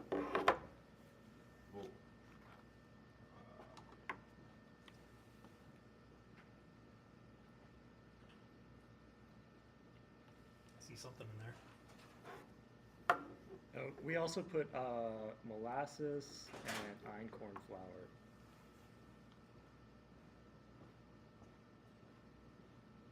Oh yeah. Oh yeah. Totally. I mean, Yeah. I don't know how you're ever gonna get that on the camera, but let me see. Let's see. Let's try. Oh, my camera might be able to. You see stabilize 'em? that a little bit. Yeah. I mean, it's like it looks like particulates, but they're moving. Come here. At least I saw a few of them moving. Top, you said? Oh, Kind of corroded, but yeah.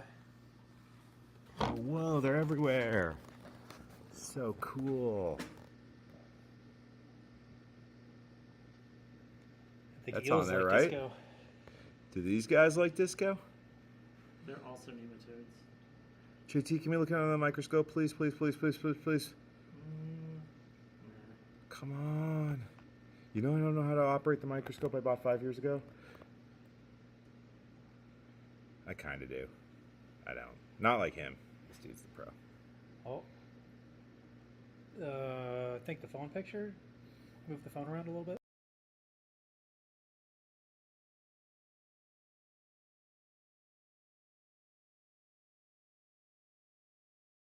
back to the microscope. So hopefully everyone Action. got a good one.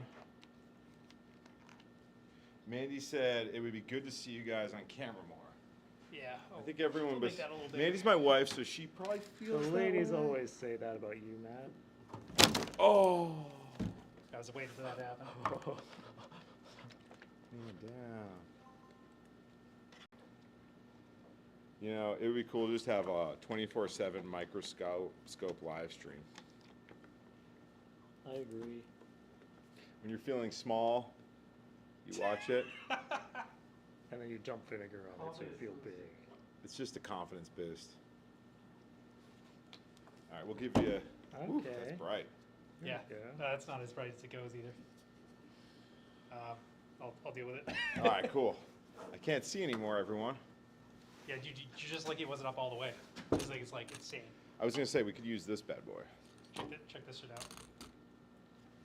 That's sick. That is nice. It's a good lantern. Are you into lanterns? I'm really into lanterns. I've got a couple really nice. I've got the sickest headlamp. It's a Oh. Phoenix. Yeah. No, this is a Phoenix too. Dude, And oh, this is my it looks. headlamp. It looks that. So I got one of those. It's like like an a- L light type thing. Oh So yeah, it's those super are cool. simple. Yeah, I like it because it's fucking bulletproof. Or sorry, it's a bit bulletproof. You know. yeah. Or I guess we could go. It's very durable. That won't offend anyone. It's very durable. Very durable. So let's see, what else? Should we make the screens bigger?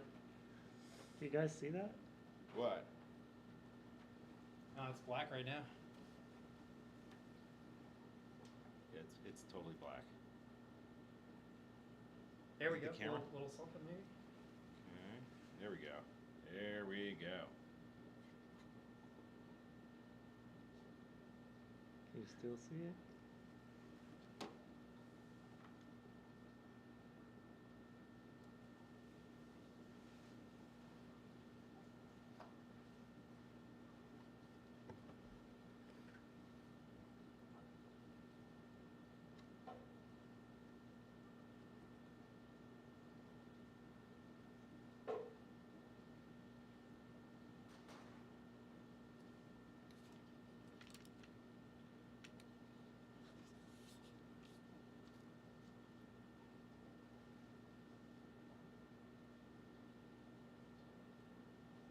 There's some protozoa that are smooching.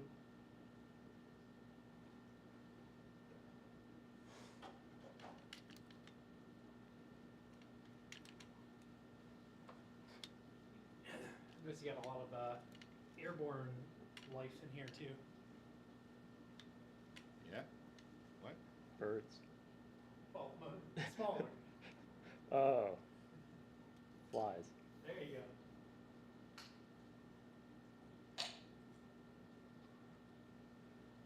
We try.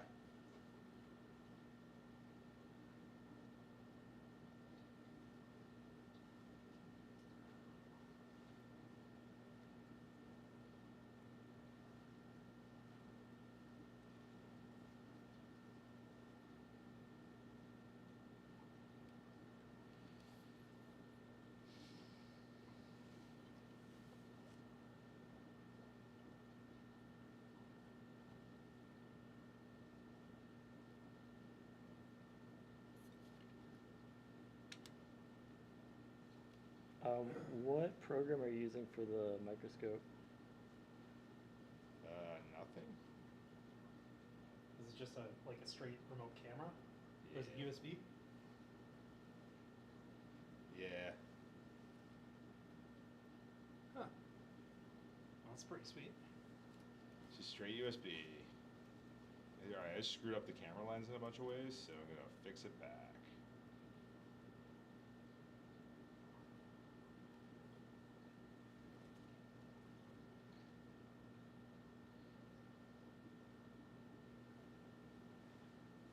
I've been using my bad eye to try to look at the microscope, so it might have been blurry for everyone.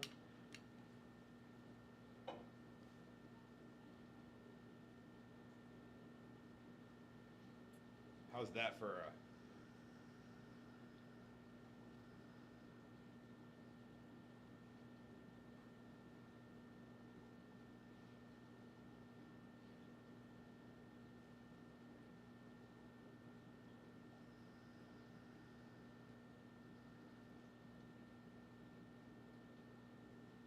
it's still black, dude. Oh, sorry. Sorry if this is boring, guys. I promise it'll get better next week. So, JT, tell me what would happen if. Oh yeah, well, we still haven't. All right, let's switch. Well, JT, every time I try to speak, you find something cool. Every time. No, Right. this is just dirt. Every time. Oh, that's. I think lowering this might be good too.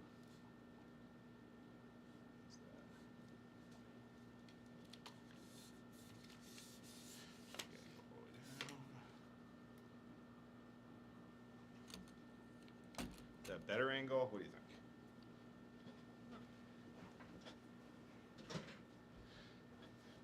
Yeah, kind of at the table. Yeah. Okay, move over. Yeah. All right. What are we seeing? So that is some It sort went of dark, dude. protozoa.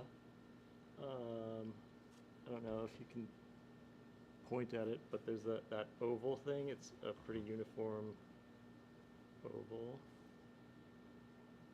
Yeah. You know what? I know an oval is. You and your fancy science words, bud. An oval is a circle. It's squishy. A smushed circle. Mm-hmm. An ellipse. Don't get fancy. Fancy.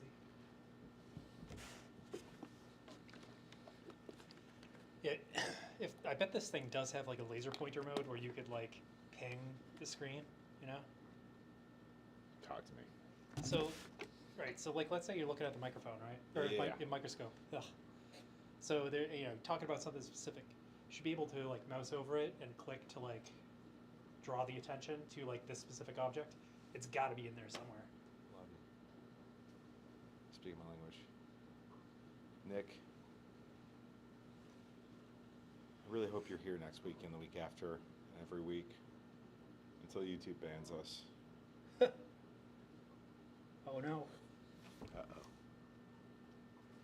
this isn't. Okay, it's fine. Oh yeah, I have a keyboard and mouse that goes to that because when you weren't here, I was going to do this, but then I realized I can't see from here, Yeah. so I shouldn't even. I'm going to move that. Then we go back to drawing doodles.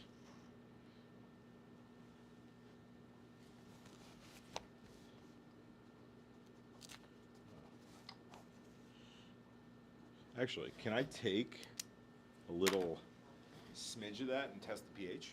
Yeah. Cool.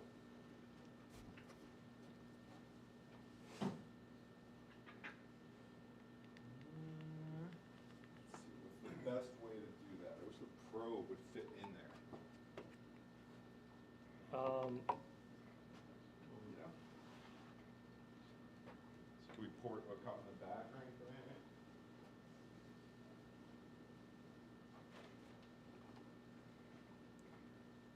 Yeah, you could pour it into. I would pour this into a cup with some water.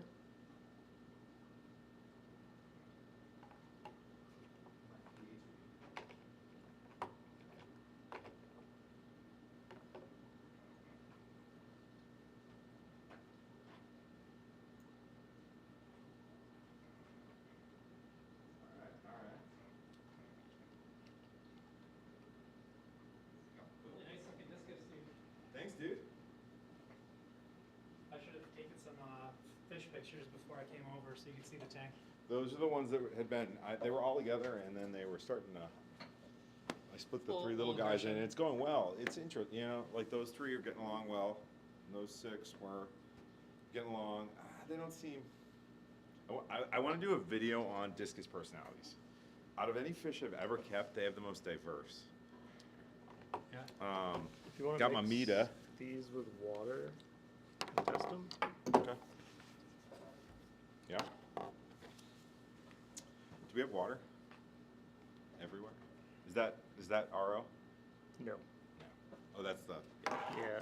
The. Oh yeah, we got a Think little. it's- We got a bubbler.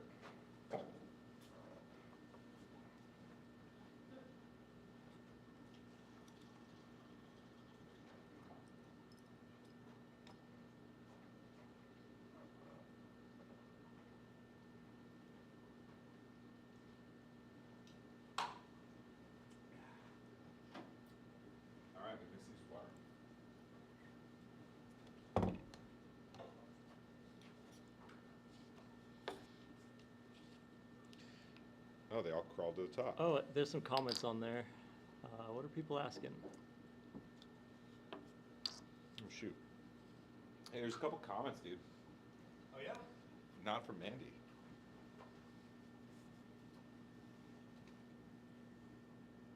Oh, cool. Oh, the black speck in the center. Yeah, that's a good call. Hey, Sean, what's going on, bud? Sean's one of the nicest people you'll ever meet. Wait, you can't see me, can you? Pop your face in front of any of the cameras. What's up, Sean? How you been, bud? Let us know if there's anything you want to see or want to do, but look forward to hanging with people on Thursdays if you guys are down. All right, so I got this going. Sorry, worms. You And see I got that this center, meter. You see that center spec that he was talking about? Oh, I swapped slides. Well, so it's on the optics, Oh. at least what? for this particular lens. But there's like if you go to a blank centered spot, you can see here, right? This little dot doesn't move, Oh, so you could kind of use that as a pointer.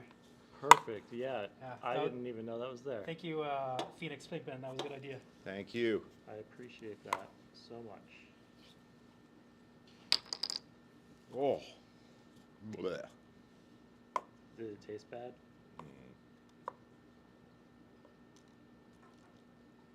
No. Tasted good.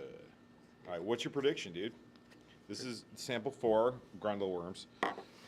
My prediction is for going to pH. be probably acidic. Okay. One of the things about testing soil samples, especially something like that where I just put dolomitic lime, we could take a sample in one spot and literally it could be like a chunk of lime in it and it's going to be different in the next. Soil. All right, so let me see. Actually, yeah, you want to switch to a slide where I can get this? Yeah, usually you Phone want to on. take like 10 samples or so and homogenize Yeah, you want to them. go full phone on this and I'll show people the meter that way? All right. Just a sec. Phone. There you go. All right, so the ppms, which really mean nothing because I'm not comparing. Oh, this is interesting. So the pH on this one is 8.23, slightly. So it's alkaline, meaning 7's neutral for if you guys and by all means, like everyone has different. It doesn't matter what you know already. Happy to answer any questions. Don't worry if you don't. We've been nerding out our whole lives, but love teaching people who don't know what pH is. Happy to help. So don't hesitate to ask. And we went to If school we for start, science. yeah, I went to school for science, and rather than thinking about stuff like sports and anything that normal people do, we just think about what the pH in worm compost is. It's a lifestyle. It's a lifestyle choice. When worms or are your only friends, When Worms Are Your Only Friends by Matt you and gotta worry JT. about their pH. JT wrote JT's gonna write a book. When I realized worms were my only friend, and it'll be about.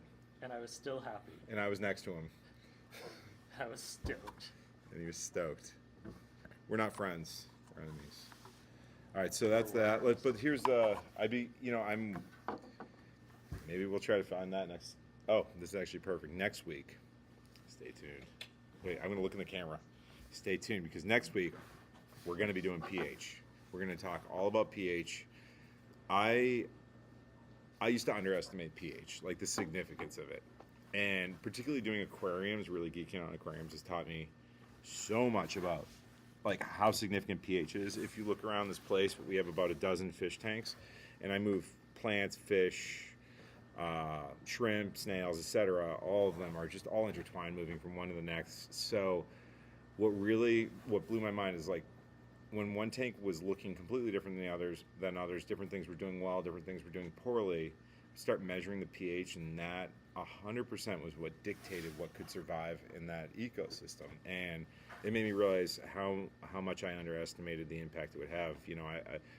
I would have tanks that just certain things weren't certain, like literally like blackbeard algae, for instance. You have black algae covering plants, it's acidic. Side note on blackbeard algae. Yeah. I'm growing it in my fish tank because I don't have any live planting. Yep. So I've got like a ton of like hair algae that's starting to pop up all over. He has a everything. beautiful African cichlid tank. Yeah. Yeah, It's, interesting. Yeah, and I love it. Yeah, I'm worried about the long term, like control, getting the filters, mechanisms, and whatnot into the sump, etc. What do you keep your pH at? I think it's like 7.2. You have cichlid, African, right? Cichlids. They're all South American, Oh, you have South American. That's Yeah. right. I'm sorry. or South and Central. There is one. I have a. Flanny, I want to. Yeah. I have a. Oh yeah. All right, I'm gonna pop in. Yeah. Come pull a chair up, bud. So I have a Cynodontis as well, who's awesome. Here, grab the chair. Oh boy! All right, we're He has on a the fish convo. gorgeous fish tank. All right, let's go. Yeah. So talk to me. So yeah, let's see. Right, what's in the Do you tank want a right shot now? of vinegar ale, by the way? Oh yeah, please. What do you think? What's the appropriate shot for vinegar eels, by the way, or lemonade?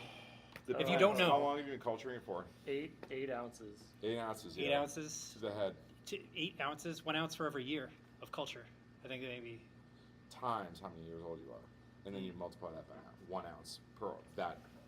If you buy organic, unfiltered vinegar, it probably has eels in it. If you look under a microscope or look really closely with a light, it probably does. Like for real? Yeah. Wow. So I've eaten did not know an this. unfathomable amount of vinegar eels. How many? I mean, they're not insects, right? So one of the things we didn't even talk about, I meant to show us when we were out back, mealworms, if you ever know, like, they're not actually worms. They're, or at least not the worms we're talking about. A worm is really a body type, I guess, but those guys have legs. They're definitely not worms. So But- that's why I put my guess so high, right? Because I was Yeah. picturing like nematodes. I'm not a big bio person here, but he's yeah, just like a just genius. So. Okay. Just a little of everything, but anyways, yeah. no, Sorry. I'm well, reasonably well read. Yeah, We'll put it that way. it's true. About everything. But yeah, so that was why I pulled that guess out. Yeah, yeah. But with regards to the fish tank, so the smallest fish, I have a bunch of dither fish in there, so BA tetras, because they they That's can right. survive with. Buenos Aires tetras. Yeah. I was like BA Buenos. Those are great. They're cool because they're like a tougher tetra. Exactly, yeah. They're they get about 2.5 inches or so. Yep, So they can hold their own. they can. They're not. They're almost like the short fin tetras, or what are they called? The skirt fins. Hmm. They're not quite. Those are probably the most aggressive tetras. Yeah, like Buenos Aires can be. Are they pretty really feisty. cool The looking, bee- the skirt fins? Yeah, I like yeah. those. I love those guys. They're Yeah. hardy. They can hang. the BA. I mean, obviously they're not going after like a 5-inch anything. I put a firemouth in there recently, Oh, and really? the little dude's like dominating the tank. He goes after the cyno. Really? The featherfin squeaker. Like they have their individual sides of the tank. But yes. It's a fun dynamic. But then also in there, I have a, let's see. Sorry, I'm blanking. You I had don't know. a parrot. Not Did used you have to. a parrot? Yeah, blood parrots. So I Yeah. have 3 blood parrots in remember there that. right now. How did I remember that? It sounds hardcore. No, I guess it's good. 'cause that's. Well, so It they're blew my mind. I was like, you have a fish tank, because he's, I'm normally the animal nerd, so. yeah, my mental like recall lookup is really Dude, slow. to get rid of but- algae, I've been breeding bristlenose plecos here. I love bristlenose. They are incredible. Like, if you've ever had a normal, like a traditional pleco, we have 3 of them. I love them because they're my babies, Well, But in general, they're an ugly, absolute They're nightmare. ugly cute. They're ugly cute. They're Yeah. huge. They're monsters. I can show you guys them later or another time. But like, I showed they're a baby huge. one They earlier. rip plants up. The only thing that destroys ecosystems worse, like plant ecosystems, is the crawfish I have. We call them the cletuses. They're Really? these blue crayfish. Literally, one somehow wound up in this tank over here. It was a beautiful grass discus planted tank that I had going. One got in, and I was like, not. Just let it be, what's the big deal? There were a bunch of catfish, all sorts of, it was a really healthy ecosystem. It totally destroyed it. It ripped stuff up from the root. Okay, so it pulls stuff out of the ground. In the traditional plecos do the same thing. Now, is it trying to do like a gardenscaping thing, or is it trying to eat? Is it trying to get like little Dude, I don't creatures even on the bottom know. of the I roots? don't even know. I think he's It just created angry. such Just pure devastation. It unadulterated literally, rage. one of them Spite. reshaped a 55-gallon ecosystem so significantly, the plants started dying off. And all of a sudden I realized how bad it was because one of my catfish started dying.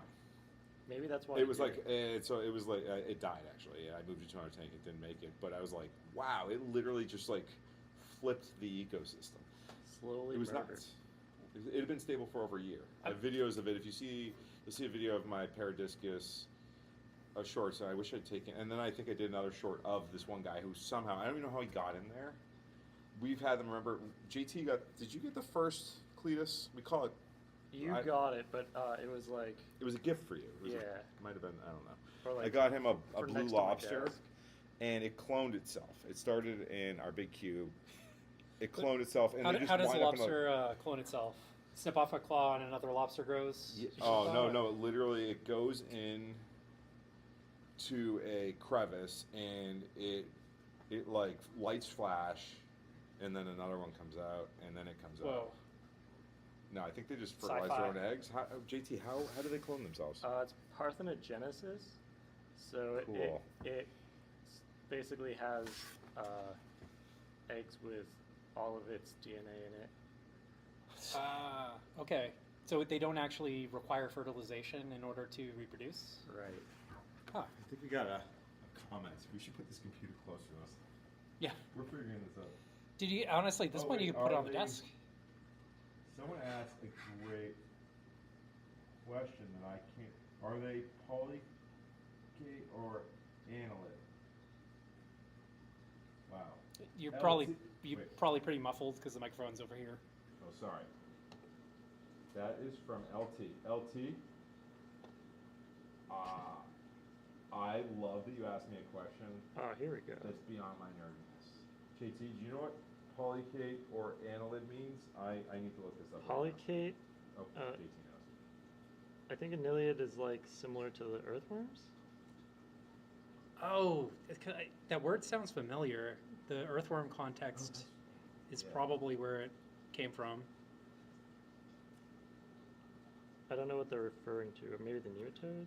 Well, LT, I gotta tell you, there goes a majority of tomorrow for me. Hey, you should show the microscope.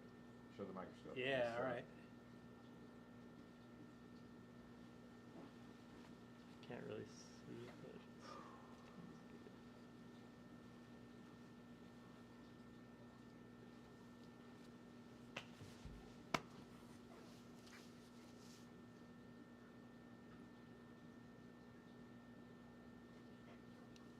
Oh, vinegar eels. Cool.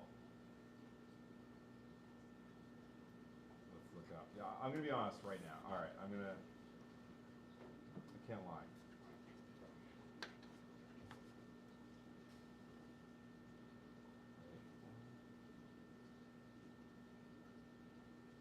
All right, LT, I'm not gonna lie to you right now. I'm gonna look it up on chat. I'm gonna ask chat what he thinks. Are vinegar eels? Are vinegar eels?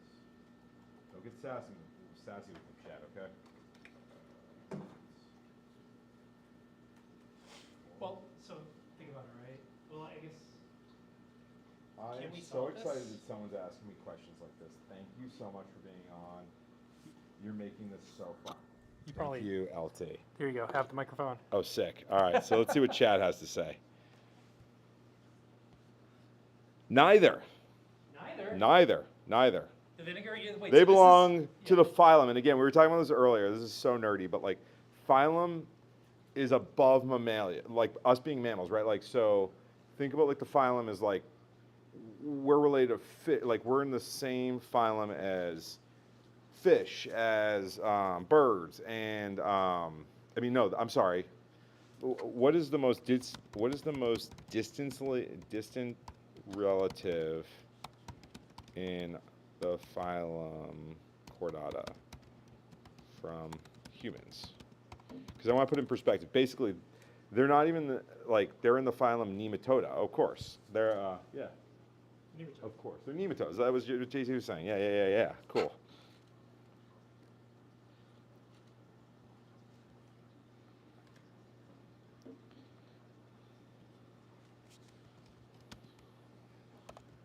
So that's also presuming that the quote unquote it was Okay. the vinegar eels, right? So just to put in perspective, we are more closely related to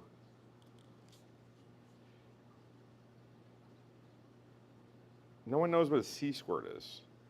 I kind of do. Lampreys. Oh God, wow. Okay, so lampreys are in the same phylum as us. Ready? But vinegar eels aren't even in any of the phylums that we were talking about, just to show how diverse worms are. It's insanity. It's like, it's not insanity. It's probably absolutely not insane. It just shows how, I guess, unevolved.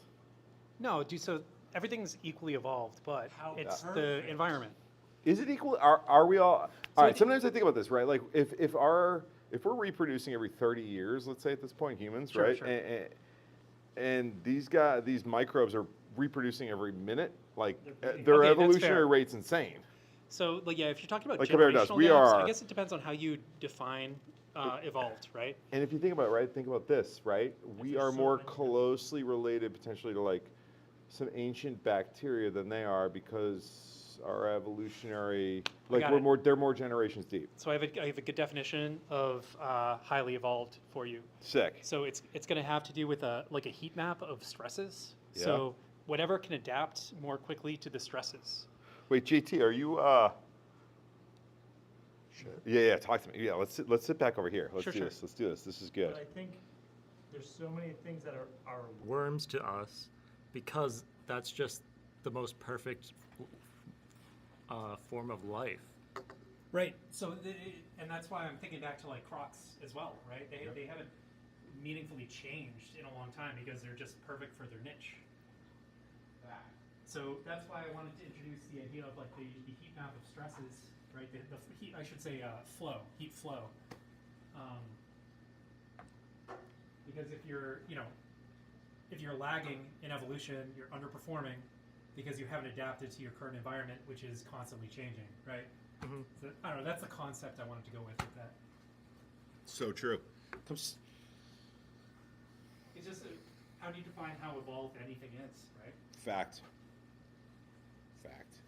With how tall they are. All right. That's true. It's the taller you are, the more evolved you are. Wait, let me hear what you were saying. Sorry. All right. All right. Now I'm ready. I am.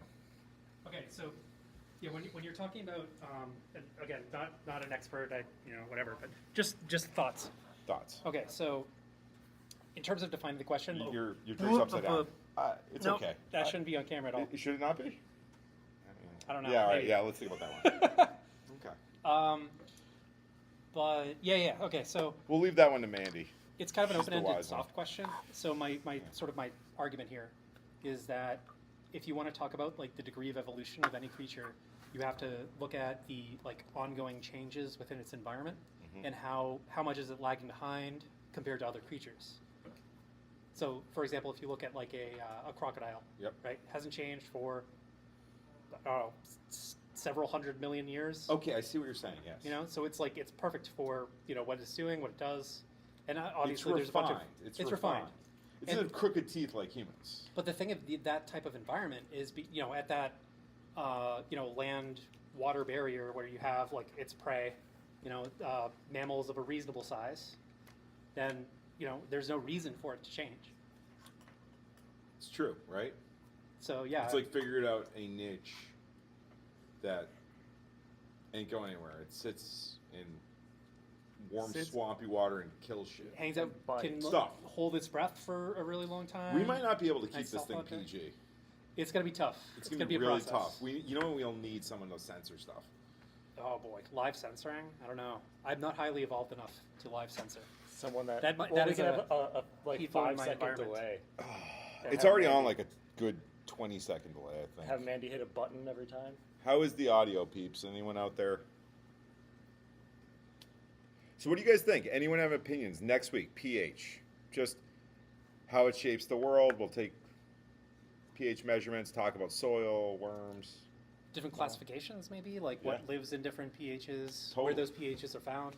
And what happens when we alter the pH of one. I think one of the most interesting parts about pH was JT brought to my attention, like, with mushrooms, for instance, right? Like people fruit mushrooms out, and trichoderma is a big issue. Often, it's Trichoderm? this green. What type? How would you classify trichoderma? It's like this green stuff that grows all over. It's not a fungus. Picture bread mold. Is it a fungus? Yeah. Trichoderma? Yeah, trichoderma is a fungus. Yeah, of course. Jeez. He was like, if the media is more alkaline, they can't survive. Spray some calcium carbonate on it, but it doesn't harm the mycelium, the mushrooms. And dead right. And it's interesting because mushroom growers tend to like put gypsum in their media, which keeps pH pretty neutral when they should be pushing lime in there because they'll push it up was our thought. And love to write an experiment. Maybe we fruit out that bag with different pH levels next week or something like that. Yeah. Let's take a pH measurement of this though. Yeah. The I'm gonna so, free these worms. Matt, do you have any idea what causes some creatures to have a wider range of survivability when it comes to pH fluctuations? Oh, like which ones can tolerate? Yeah. Like, what's the most? That's actually a really cool question because, like, all right, let's measure the pH of this guy right here, right? For instance, these vinegar eels. Let's see. Well, it's gonna be acidic, right? Vinegars. Let's hope. Let's hope. Okay. Can you guys see that? I don't want to mess with the camera, but wow! And it is so acidic. It is 2.95. 2.95. All right. Okay. Now I haven't actually calibrated this. I did last week. It's fine, and that seems accurate. I mean, I can. Let me dip in this. Let's double check. You can pH test your water now. Well, I just want to make sure my pH tester. That's one of the things about pH meters in particular. Is you'll be testing your pH. You're like, yeah, I checked my pH. I checked it. Okay, well. That's a good point. And it's the worst when your pH meter's off, and you're like, like literally adjusting your pH to be wrong. Yeah, calculated. All right, so this should be 6.86, and wow, that's pretty good. I mean, I think it said what 6.83. That's. I really wish there wasn't the additional decimal. To be honest, on sometimes with these meters, it's silly to have like 2 decimals when you know the meter itself isn't accurate to that level. And you can't really adjust past that level. Ooh, okay, we got a question. Oh, I'm gonna go read it myself as well. All right, we got a few. Cool. Matt, did you say you saw vinegar eels swimming in that? Audio on phone, yeah. Just maybe the audio's off. Is it better, Sean? Is it going through the Rode mic? So actually, since we're on the cell phone cam right Yeah. now, it's going through the cam. All right, you want to switch it over? It seems like the Rode mic's working much better. Yeah. All right. I don't know why, but I just never. All right, there. We're on it. I think Now it we're on sounds Rode like mic. people are saying when that's working, they can hear us much better. All right, so super acidic in there.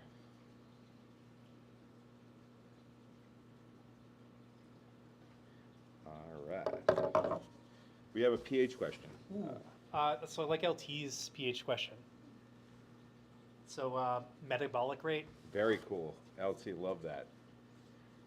Read the question now. Yeah. Oh, sorry. I'm supposed to read it out loud, aren't I? All right. So, first, LT wrote pH versus microorganism metabolism rate, which I love that, right? And we always think of temperature, especially. I assume Yeah, microbes are temperature's gonna be my go-to. cold-blooded, right? What? Are all microbes cold-blooded? Yeah, right. Well, I mean, presumably. Feels like when so, you're yeah. that small. Your blood is a flexible word in this context, so it's more about the. Ectotherms or endotherms? All right. Here's Yeah. why I would predict they're all cold-blooded, which is ectotherm. Yeah, ecto would be cold-blooded. Yeah. It's been a while since I've taken biology. I know, dude. All this stuff. For me.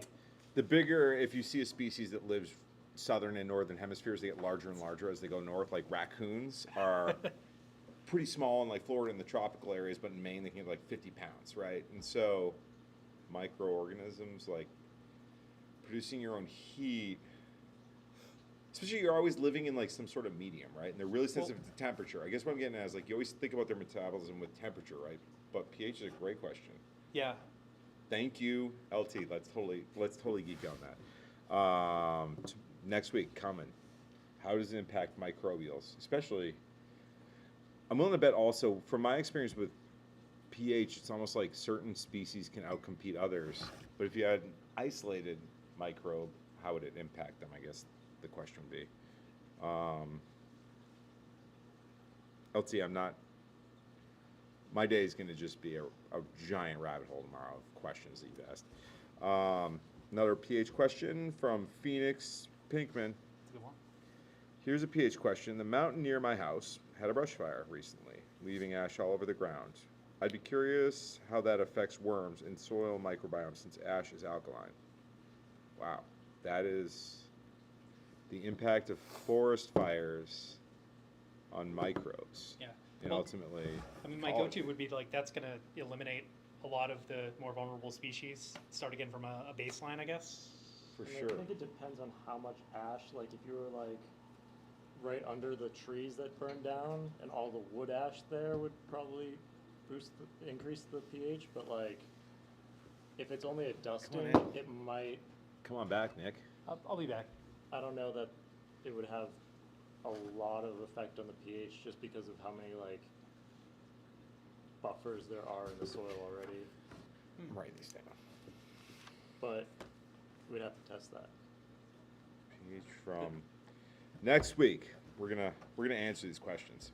There's a lot of pH like depth after to forest fire. right. Like I was reading recently about life living at like extreme depths. So obviously, if you have your ash near the top, and even if it rains and it trickles into the soil, Yeah. so certainly that would affect the biome around your plants. But there's going to be at some point a layer where it no longer affects things due to the buffering, and so things true. can come back. It's not going to be permanent. It probably depends on like the buffering capacity and the cation exchange capacity of the soil. Which mountain are you near? That's, Does anyone else feel like the more they learn about stuff, the less they actually understand it? Anyone? Yeah. It's like, Whoa, there are some. I'm gonna reach down did you say your axolotls? They wouldn't eat those, right? That's too small. there. No, but when they were like Little guys. hatchlings, I fed them these. So we are prepared if any fish have babies. Yes.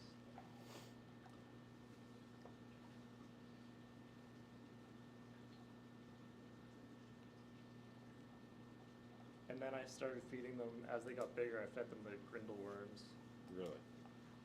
and I love those. And now I'm on to black worms. Are blackworms bigger than grindle worms? Yes, they're the ones that I brought Yeah. and put in the fish tanks, and in your lunch. Yeah, they're spicy, right? Yeah. Like a mustardy flavor to them? Yeah. Just like a little. All right. What's going on in the Yeah, we're looking at those in the microscope. yeah, Try it. let's do more microscope. Everyone loves the microscope. Should we move the? Just mixing it all up so I can get a good sample.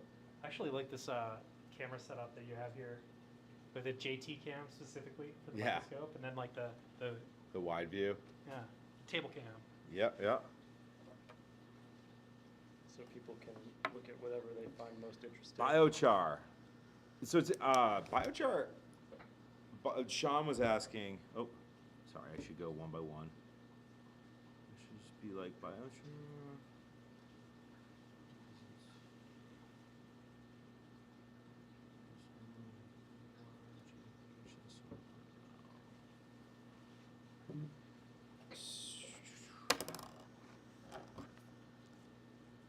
Water, it depends on what the water's washing through. It's interesting, like with pH, I want to see more buffering in gardening, especially hydroponic growing. It shocked me when I started gardening 10 years ago.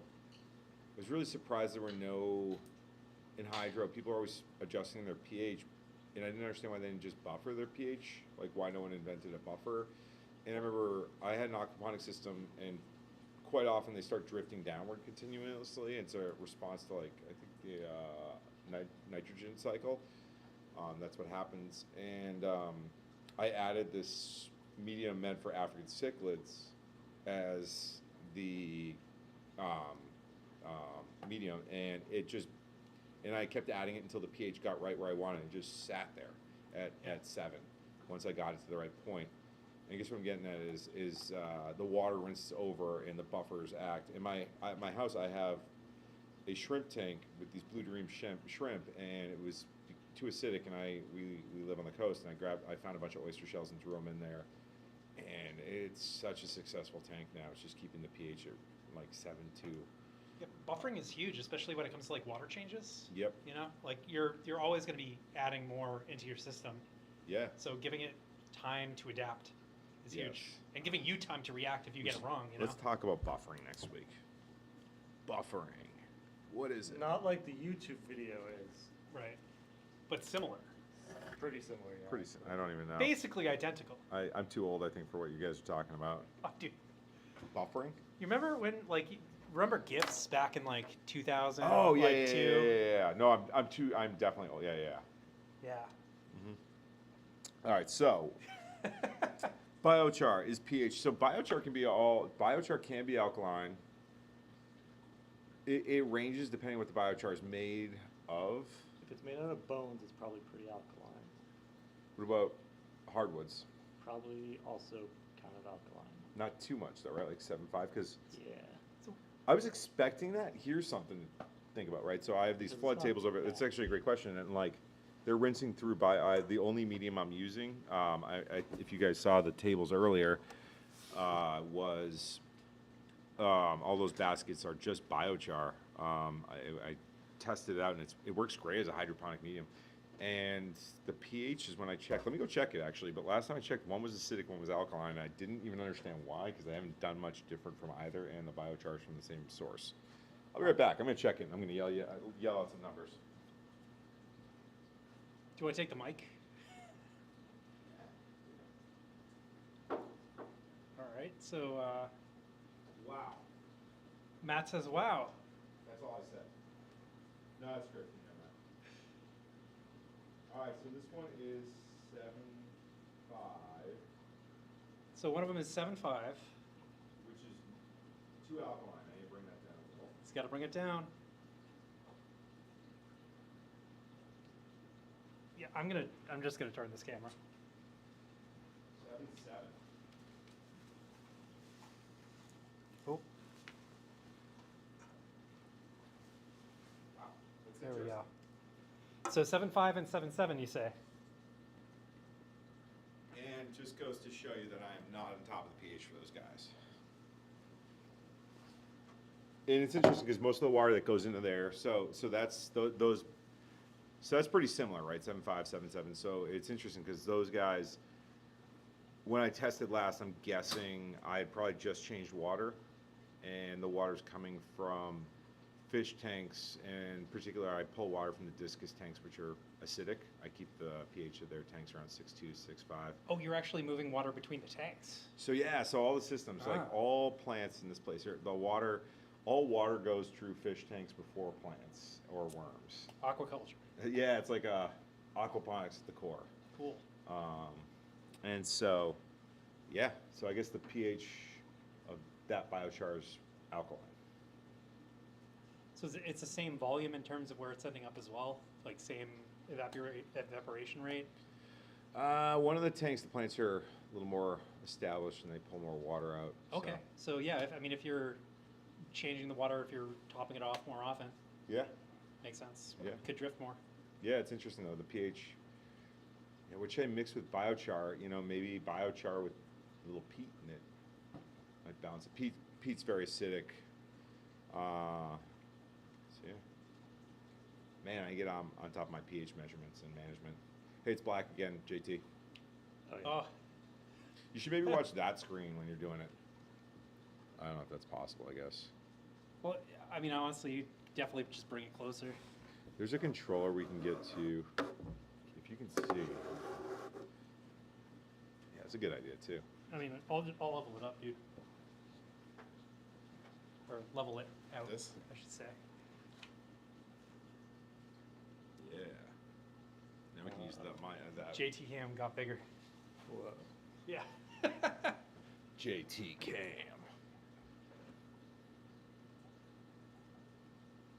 I don't see any of the eels. Maybe I squished them all when I put the cover slip on? Told you he's mean. Told you. Oh, Now, that's a shot. now, why do you have to use a cover? So that it like sort of flattens everything out, because usually, depending on what you're putting under there, it's like dirt.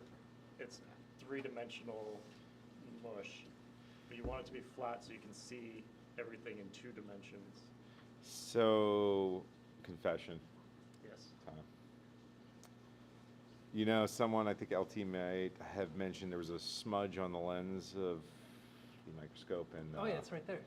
I don't always use a cover, and I wasn't sure if maybe that's why the cover should be used. You gotta use a cover. I mean, Think of your optics. JT did it Oh, like you wait, a cover like over the microscope or a cover slip? over the slide. Cover slip. Okay. See, I was picturing. What were I mean, you thinking I was saying? I'm assuming that. I mean, that's got to be That's what attached I to the thought, optics. but you know? then Like a cover sheet for your resume? but A little putting cap. there's a cover that you should put over it. To Oh yeah, I prevent definitely do dust. that. That I actually do. Like Because I leaf blowing here. I would say you could just lens cloth wipe it, but honestly, having that little dot there, It 'cause helps. There's no needle on this one. Normally people pay a lot of money to get something like that done, but I did it myself. So, no worries. All right, let's see the pH on this. This is number 3, human feces. Really? No. Okay. This was the one with small white dots. No. I'm just showing up, dude. Dude. I don't know what kind of show Playing this as is. an hour, yeah. So me and Nick have known each other since we were like elementary school, right? And A bit. yeah. A minute or two. No, don't worry. Hey, we're not gonna get to fecal. Hey, man, no we're not gonna. judgment, dude. We're gonna look at human feces week 1, dude. I smelled that worm bin. It smells so worse. I'm honestly like Like if that was a human, you'd be like, you're not okay. You need to go to the hospital. I've already capped out. I'm like ready for anything. All right, this is also. Sorry. Sorry, you're capped out. It's Yeah, alkaline. It's saying it's I- alkaline. Oh, it's coming down a little. What I meant is calibrated. Calibrate. We calibrated this bad boy. I am calibrated You were calibrated. You're, by the bin. By oh, the worm bin. nothing will smell bad ever again. Nothing will smell bad ever again. That's Yeah. the advantage. That's yeah. You got you. I think we might have replay video of you gagging, Oh, dude, I was like close to throwing I up. was doing good. Like, mouth breathing, I was fine. Then as I was walking away back towards the greenhouse, Yeah. I was like, oh, that was a mistake. Yes. Yeah. You be careful. Yeah. The worst is, I'll be like, get it on, like worms, like if you're getting through worm castings, if it's not healthy, it doesn't smell great, but like, even if it is, good worm castings, like when they're active, they're just filled with enzymes that are breaking down organic matter. Yeah. So if I'm like handling it all day, like I can feel it right now, my hands are super dried out. It just breaks your skin down. Huh. And like, it'll look all cut up like you're handling chemicals and not wearing gloves. So do they also like kind of group up in order to like maximize the chemicals that are digesting the environment around them for them to eat? Yep. Wait, say that again. Sorry, I didn't. I'm just picturing. So if they're exuding enzymes, right? Yep. It's always better to exude enzymes in a group. Yeah. So like if you're working together, you can break down more stuff. So like the congregation makes sense. Yeah. Like the formation of the colony is for the benefit. So it's an interesting thing. So I remember one time, it was one of the first times I ever did worms. It was at the Wildlife Center, and Greg Mertz, a mentor of mine. Here, maybe we should move this guy so we get us two, right? Or, Yeah, I mean table's good. okay, cool. It's all good. I guess it was cool with him also in there. We'll get this better, guys. But Honestly, it's a good shot with you adjusting that. cool. It's like, Woo! So I had these worms going, and they were all in a ball. And if you ever see that, you might have, if you've done worm bins. And I was like, oh, and I asked Greg Mertz, the New England Center, does this mean they're all breeding or something? What are they doing? He's like, no, I think they're not happy, and they actually died. so they're like kind of tucking up defensively in this case. Yeah. So when you see a bunch of worms in a ball, at least from my experience, it's not a good thing. Okay. Get them out of there. Pick that ball up and move it to a new safe home. For sure. Run through the street and throw it at somebody. Yes, yes, yes. So, cool. Should we wrap up soon? Or it has. Does anyone have any questions before we tune off?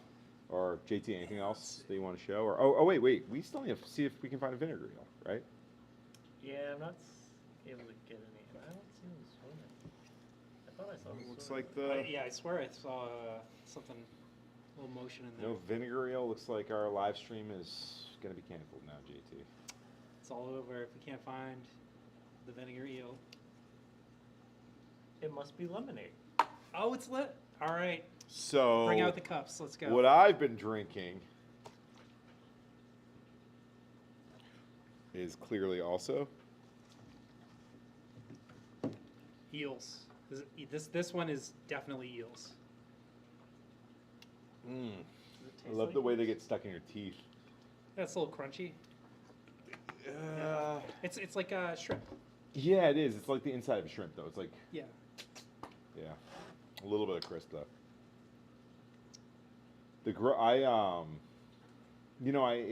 I've eaten a scorpion. You know, like a lot of. I'll eat worm. You know. Scorpion? Yeah, I ate a scorpion. And then I was in China and ate a silkworm cocoon. Whoa. And, you know, I was like, this is probably going to be good or something. It's How not was it going to be. prepared? Do you know? Well, probably not, because right after I ate raw chicken and got Fresh. super sick. It's Okay, like a so street fresh off vendor. the tree. All right. So I was, Yeah. it was like on a stick, and so I ate it, and I grabbed it. And I was like, I bet you this is gonna be one of those things where it looks gross, and you think it's gonna be gross. It tasted like Right, but it's actually delicious. no, yeah, that's what I thought. But I imagine if there was like a ball of pus that exploded in my mouth and like had like a sickly taste to it, like white. Like if you had like a growth that was white, No, and you, like a giant zit. Okay. Like if there was a zit that was the size of a okay. golf ball and ate it, that's. Keep in mind. It was the worst thing I've ever eaten, hands down. Oh. And I thought the smell was bad. Yeah, silkworm cocoon, Some visual deep fried. fodder. Deep frying usually makes anything Deep taste frying, good. yeah, typically, right? You just need to use more, Hmm. little spice to it. Maybe. Yeah, not good. I probably might have been why I got sick. Maybe it was a spoiled one. Oh, yeah, it just went bad. Yep.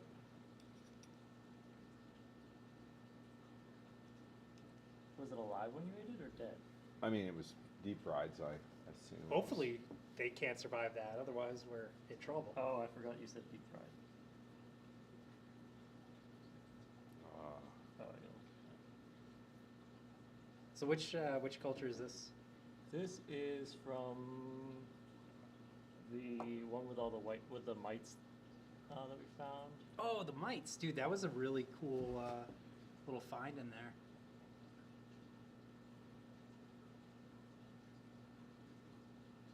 All right, we're gonna find a vinegar eel, hopefully. Wait, I have the actual bottle of vinegar. You want to look at that? Oh. Grab that. Yeah. That's a good test.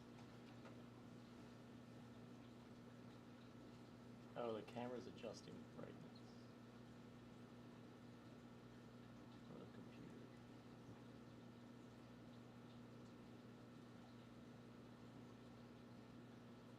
Whoa. Whoa, what is that? Yeah, or what was that, right?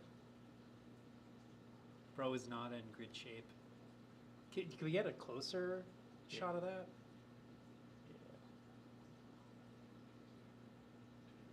Yeah. Is this maybe a former mite?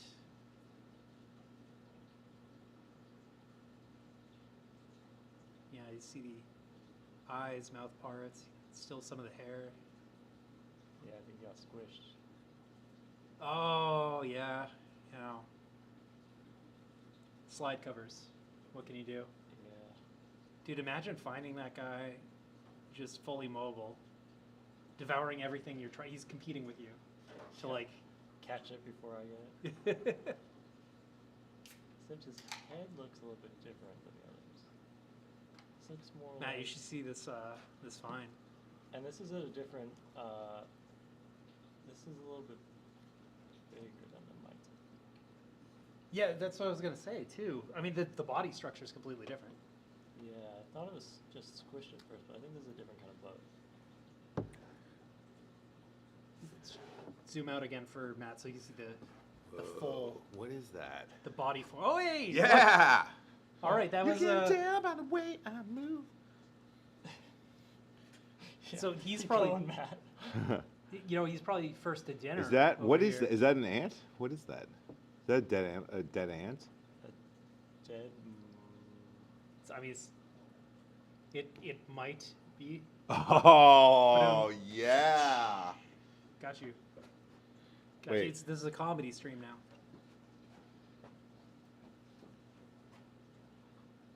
But yeah, dude. So yeah, I'm saying like he's first. Thanks. He's the first to dinner. Wait, tell another one. Ready? Actual rim shots occurring. That's right. We got There, a drum set. there is a drum set in here. Yeah. But yeah, I mean, this worm is certainly interested in what's happening. Dude, all day. Hey, where you going, worm? It looks like a dead ant or a mite, or might be a mite. That's right. I already know that.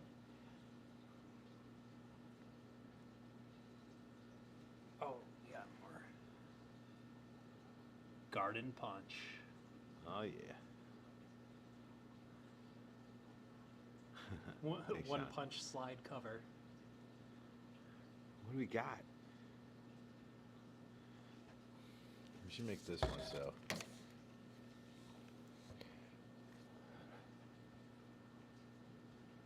I feel like we're no longer a community. Yeah, you're right. I can't get the angle right. I screwed it up. I love our little group of people. Look at the three of us hanging out, doing stuff, I really watching do. JT do stuff. Well, so like the microscope cam is like key. It is. Absolutely. Then you need the table cam. Yep. And like the bias on the table cam with like What's this the two different camera continuity angles, that works camera? great. Right? Don't overthink it. It's Simple. yeah. Basically, all we have to do is sit here and see JT do cool stuff. And then occasionally take a sip of But lemonade. You gotta talk while I just do this because I just get super focused and not paying attention to what's happening. That's perfect. this thing. This is fundamental to your stream, by the way. Mm-hmm. Mm-hmm. Oh, You know, Matt, can factoids. You find one vinegar eel? Yes. One? Just one? Like, you can do Oh. several. So you think, oh, wait, you got your light? Oh yeah, the light, and then we have these empty ones. If you can find some, try to make it slide. Where's that light? Oh yeah, I'll grab it. Do you got that? Or I don't even know why. I mean, I guess we can't even. Oh, there was stuff in here, dude. Oh yeah, that was vinegar. Oh, boy.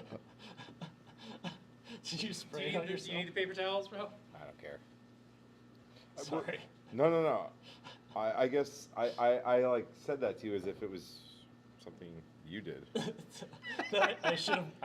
Well, I probably should have warned you. Well, I think you were telling me to put new stuff in here, right? Yeah. I should probably clear this stuff out first, right? Yeah, that's.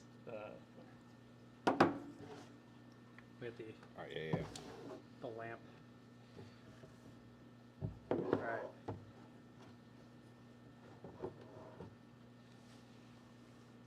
We adjust the color temperature too.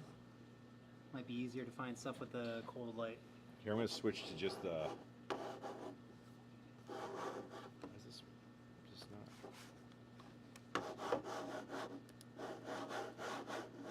No, it's not working. Yeah, it's definitely not working. Oh, there we go. Oh, it connected. Yay! Hey.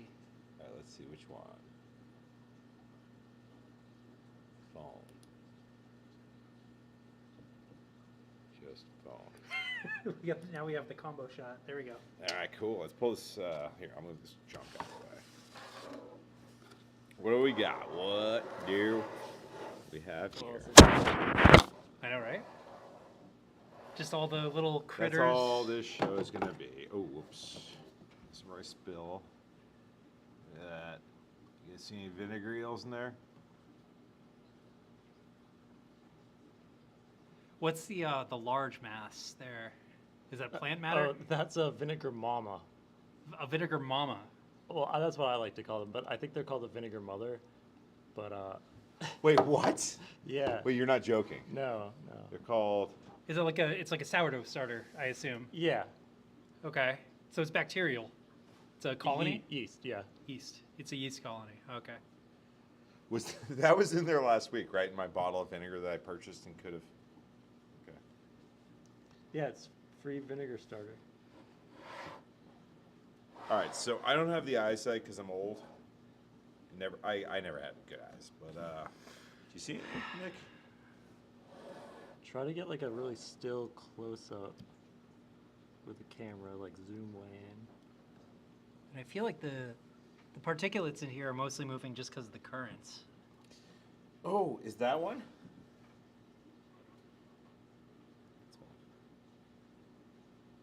No. Well, we didn't add culture to that one, did we? Yeah, we did. Remember a tiny bit? Ah. You know what? We're going with the old guy. Oof. Maybe the light down here is confusing to them, so maybe we should put this like this. Dude, Oh, yeah, that- they'll swim towards the The light. lamp is throwing like God rays. It really is. It's. I can no longer see. Are all those little speckles? All right. I thought so. So let's talk about. I got an like, idea. This is what we're gonna do. Ready? We're gonna leave this like this, Oh, thanks. right? Wait, is that good for you? That's all good. I think that it's the glow is oversaturating the camera at that point. Really? Yeah.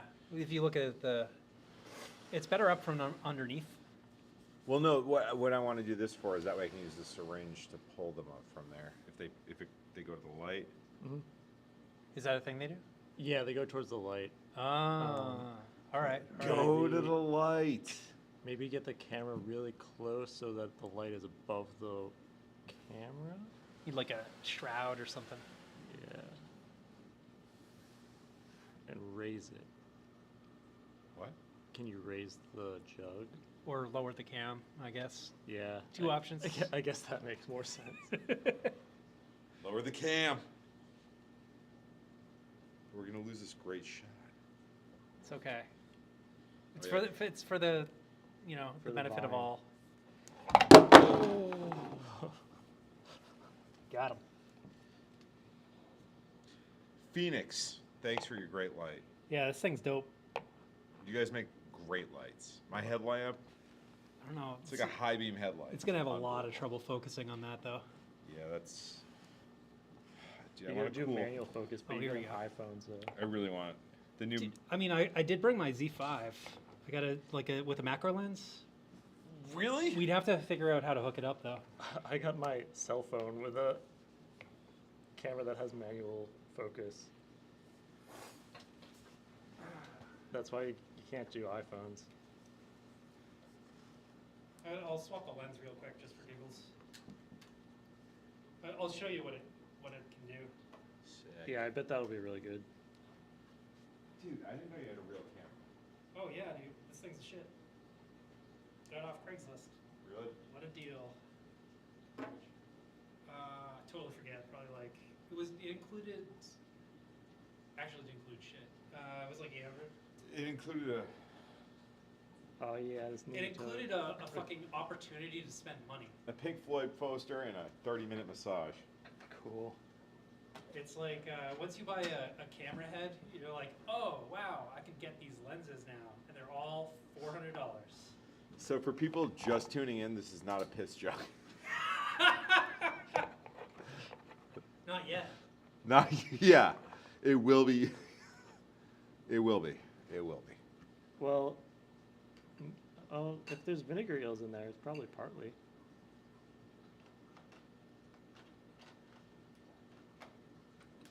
I thought I saw one too, dude. Yeah, I swear, dude, I saw Phoenix I Dye saw some saw one. motion in there too. All right, we're pulling them. Look, maybe this isn't the best shot anymore. People get it. They're not Yeah, seeing yeah. a damn thing. All right, but There it goes. dude, I feel like this is literally out of Dumb and Dumber, where Nick, now that we're 3 hours into this, is like, I don't know if you get. I love my favorite movie ever. I could use it for life reference. Oh, it's fucking yeah, it's fantastic. But it's like we're in the Rocky Mountains, and he has a second pair of like. You had a sick camera this whole time, dude. Well, so I showed up late. There was there was a bunch of traffic because Yeah. we're in freaking Boston in the winter. Yeah, yeah. Using traffic as an excuse. Yeah, yeah. Oh, dude, that's totally permissible up here. I mean, you didn't have to. I was also in the traffic right before, and I can attest to it. Yeah, I was surprised. I mean, you're coming down 95 in Massachusetts is the worst. Actually, so the macro lens is like way better with AF. We're not Wait, going to be able sorry, to show that's it on in stream. your face.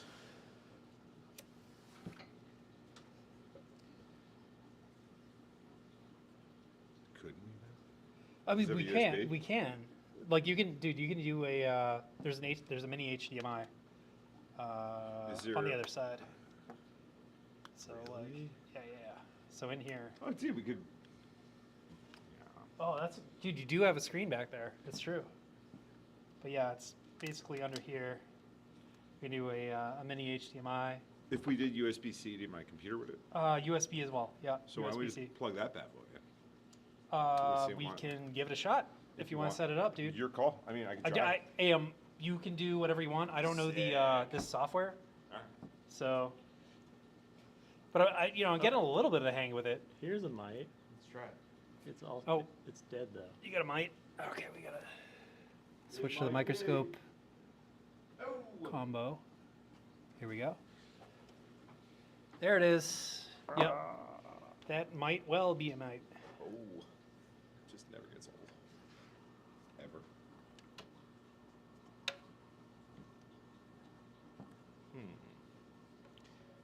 Who do we unplug?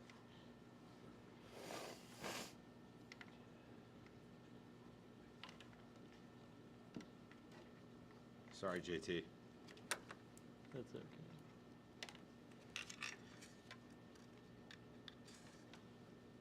So yeah, in terms of like what you can get out of this lens, it depends a lot. Like, oftentimes you'll have really short focal this. distances, Oh See yeah. if that works. but it's like the same issue that you have with microscopes. Dude, I want a good macro lens so bad. Do worms I also got- breathe water? That's they need they. Well, I like, think you could. worms I think he's breathe. asking, do they breathe oxygen in water? Can they breathe in water? They don't have lungs. They. It's like a osmosis sort of like what are their organs of uptake? How do they? I think. Let's Google it. Let's look it up. I bet Alright. a scientist knows. I'm gonna I'll grab. be right back. I'll be right back. You know what I realized? I mean, so like what I would assume is that they have an oxygen interchange, kind of like a large cell has the same thing where you have your metabolites that are being absorbed and discharged. It may have specific organs, and that's really the question that I'm wondering. Yeah. We gotta get some anthropologists. Not anthropologists. Yeah.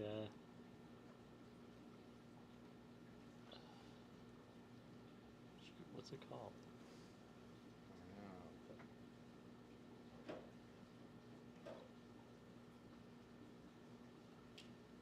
Seriously.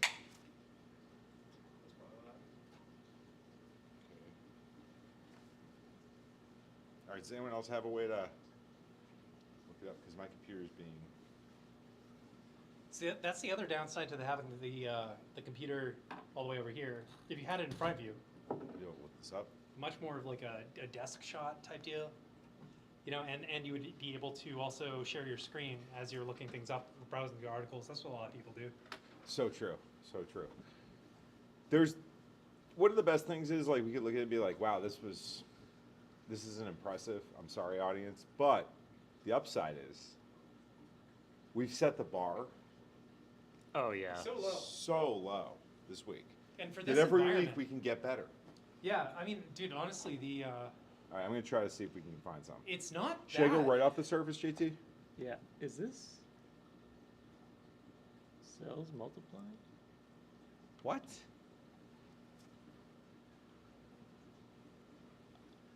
What do you find?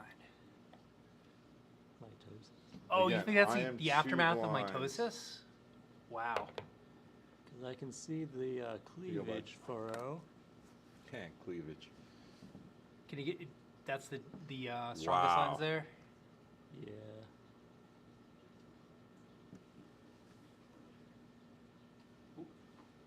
That's the strongest I can do without oil. What am I doing? Oh, I don't know if there's some worms in there. I took it from the top. Or eels, I mean. Nematodes. Nematodes. Is that them everywhere? Those little speckles everywhere? They're like thin, and you'll see them like dancing. Oh, really? Okay. They're super tiny though. Like old man eyes won't see them kind of thing? I think he was right that this was the way to do it, though.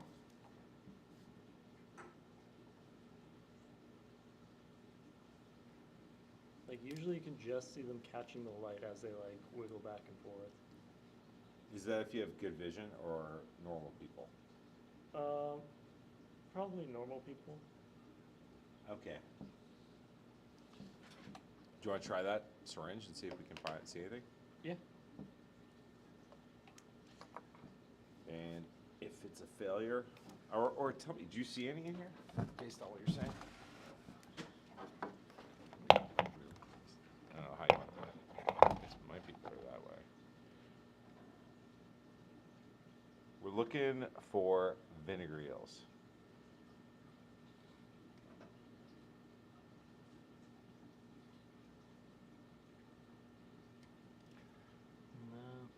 No. No? Let's throw at the bottom. All right, let's do the bottom guy.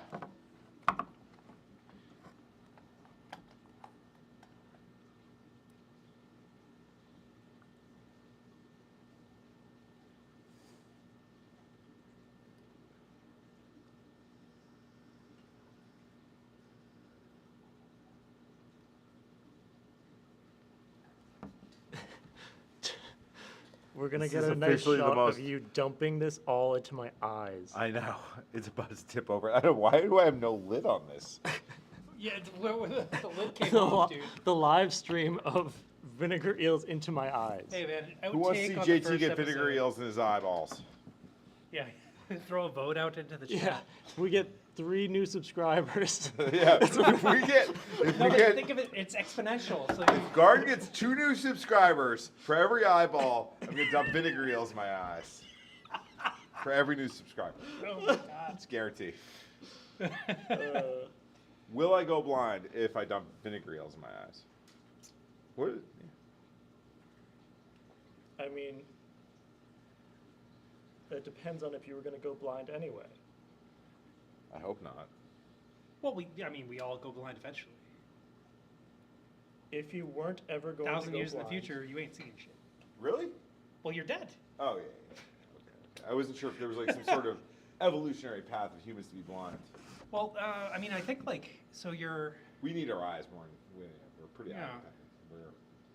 I mean, it tends to be the trend though, right? Like the classic trope is like grandma with the reading glasses, you know? Oh, when you get old? Yeah. Yeah, your eyes are So like, what is? Do you know? done. I mean, my eyes are never been good.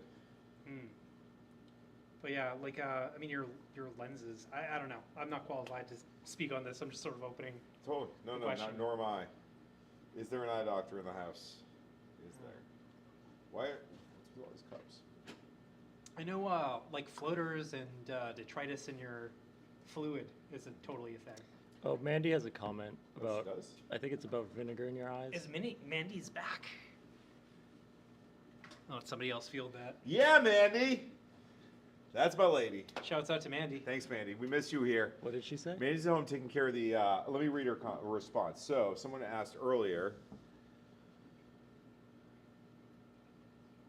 That's well, okay. Do worms breathe water? But Phoenix Pinkman asked, "Go viral with vinegar eel bucket challenge," which I think is one of the best suggestions I've ever heard. But Mandy responded to that one. I think it depends on the type of worms. Worms that you find in soil can drown if there's too much water, but there are worms that live in the ocean, for example, that live underwater. True. Where do they?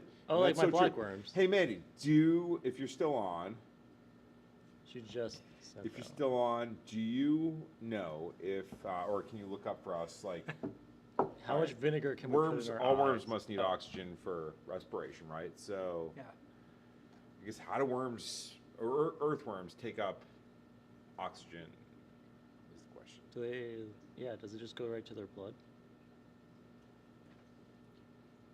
Their hemolymph? And what happens in anaerobic conditions? Can they live in them? Fielding that question. Well, sounds like a job for some other live stream or podcast. Well, did you get Mandy in? She said, "I'm here."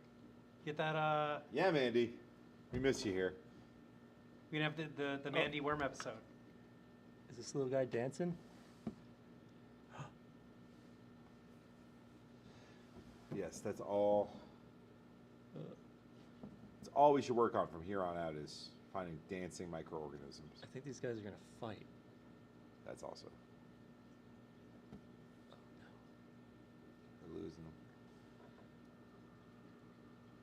I mean, it does. They do.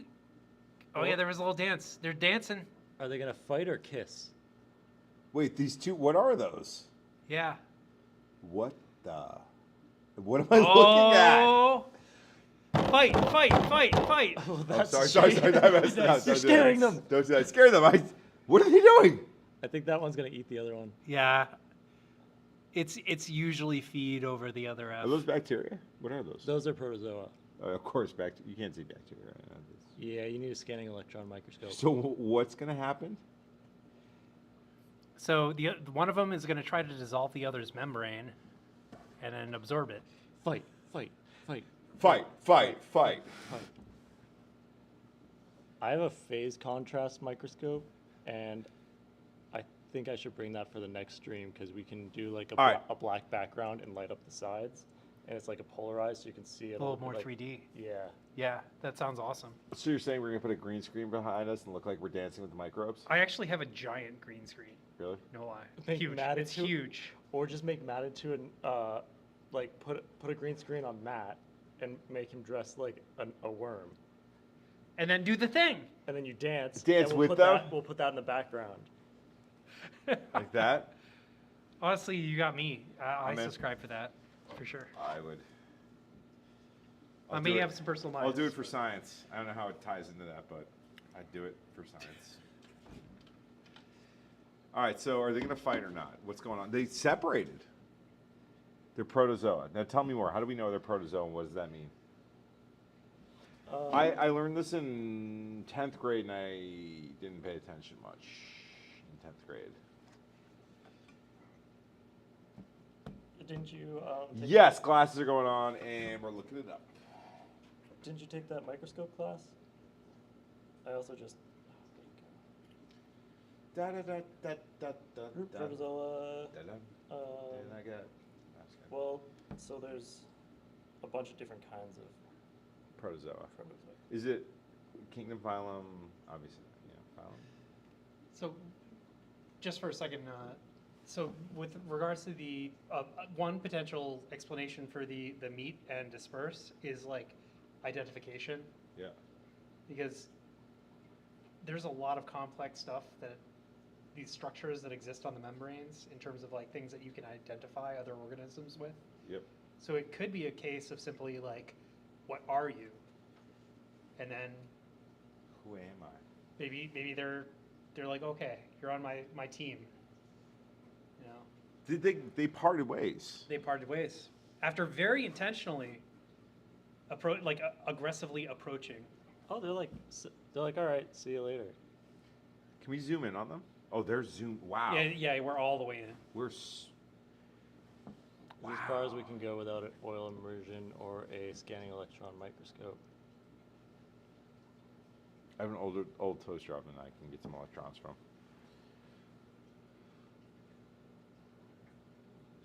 That's how they do it, man. Maybe they Wait, would just, earthworms breathe through their skin. Yeah, Mandy. Yeah, yeah. Oxygen uptake from the membrane.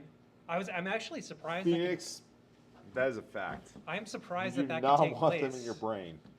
at that scale, right? Like you know, like an earthworm, it's pretty big.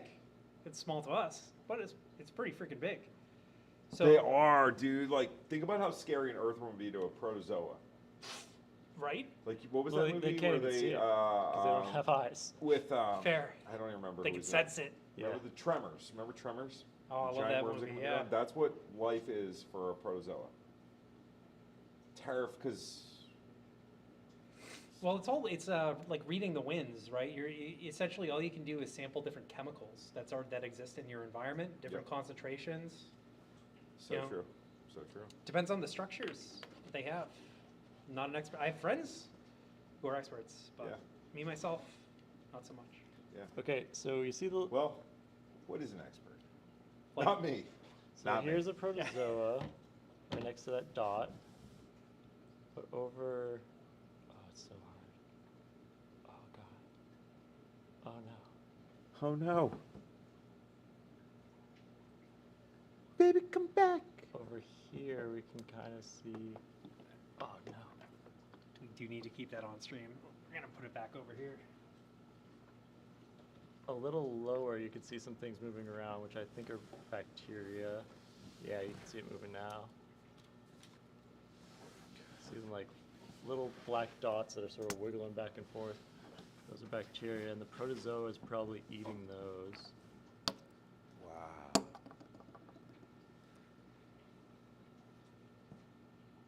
Those tiny Yeah, the things, little right? dudes. Yeah, I see it.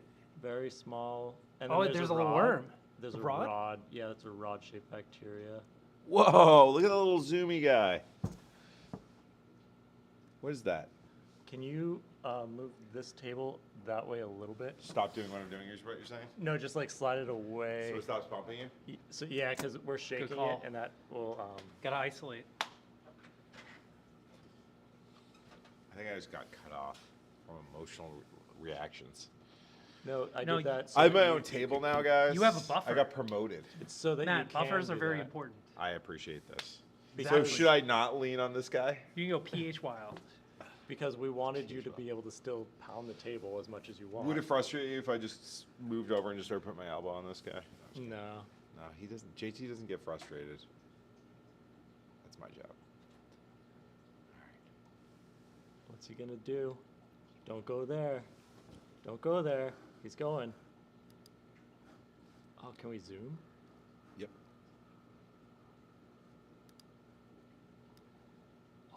Oh, dude, Game changer. this game complete.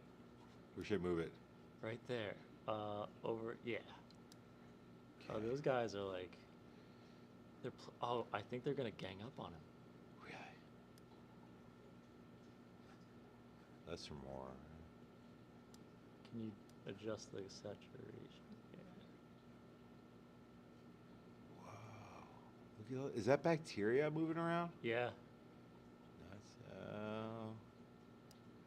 what'd you say, saturation?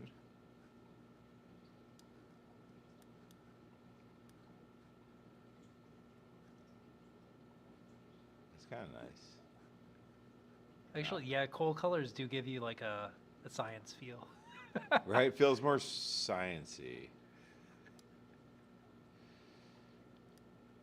That's Oh, not there's a lot of them. wow. I can't stop watching. Yeah, you just keep noticing more and more. Oh, and look down to the bottom right. There's two more protozoa. Doing What? something. All right, Mandy, just let us know. Great. Fun fact. Worms need to stay moist. Worms need to stay moist because Yeah, they dry out, they suffocate. that tracks. That tracks. 100%. That's like that's like opposite day. Right? Yeah. Well, 'cause if you're talking about drowning as a air breather, Yes. a filthy lung having creature. Yeah. That's why it's opposite day, is because the opposite of drying out, I will suffocate. Right. If it's too wet, So it's backwards. if you moisten too much, you'll suffocate. Yes. Don't get Matt too moist. Don't- Yeah, or he'll yeah, suffocate. yeah. You He's just very surround me. fragile. I'm fragile. I can't have too much moisture, like 100%, like having my head underwater for extended periods of time. Matt bucket challenge. All right. Bucket Vinegar challenge, eel. vinegar eel bucket challenge next week. So, All right, it looks like our party dispersed a little bit there. well, really? They're going for that purple ball. They changed Z levels slightly. It's more of a focus thing. Where'd they? Oh yeah, I adjusted the focus to look better at the oval, but I can move this around.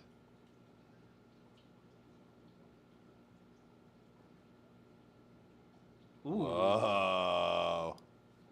oh, they're going for that guy. They're all ganging up on him. Even that round one.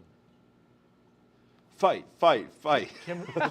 Can we get some punch sound effects going? Yes. Wait. There are effects. If anyone can read that bottom left Oh corner. God. No, so the soundboard is what you need. Look. Can you guys read this? Wait. Please tell me that made a DJ air horn like it said it would. It looked like it went really loud. Yeah, I'm pretty sure you just blasted everyone. Really? Never do that again. No, I've seen too many streamers do this thing where they're getting in on the soundboard shit and they haven't fucking dialed anything in, Yeah. and so you just fucking nuked. Everyone wearing headphones. Their I'm really ears sorry, are everyone. bleeding. So rude. That was me. That woke up your children.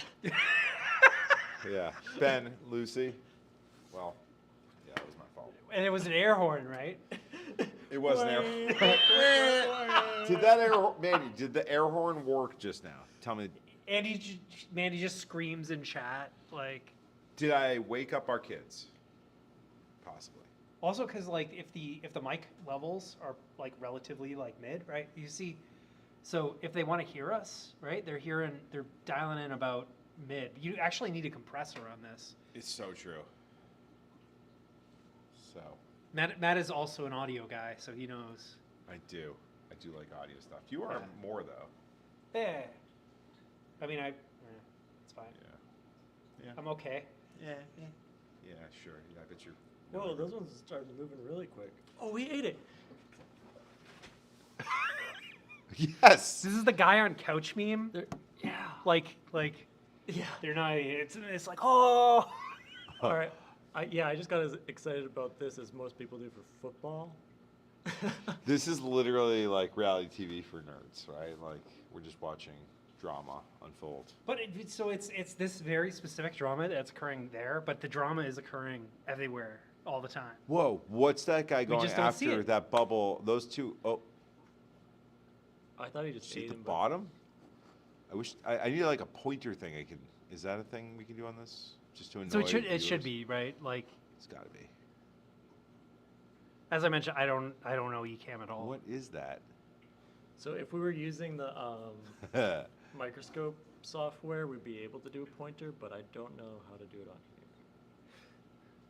Does that give you like a virtual output? Yeah. Yeah. Okay. So then, well, I mean, I'm not going to assume too much, but it sounds like you should be able to I'm install gonna it move around and a then little. use that. What's as that a thing? source. What's that thing? Yeah. It's just like a worm Yeah. thing. That was also a bacteria. It's a rod bacteria. Rod. I love the rods. Pretzel rods, dude? Rodney Dangerfield. Nobody knows that guy anymore. But man, what a legend. Kids are sobbing? Yeah, that's 'Cause the because the air air horn. horn. Oh, sorry. No, because their favorite amoeba got eaten. Honestly, it's open to Taking interpretation. bets. All My right, hunch new is the sportsbook. kids probably named it because, oh yeah, we should totally. Taking bets on which one's going to survive. Bacteria fights haven't been banned in the United States yet. Yes. Is this animal cruelty? No, it's just a nature documentary. Okay, so Well, attach little razor blades to the feet of the bacteria. no, so if you can do a like a dynamic like circling. Yep. Okay, so you do image analysis.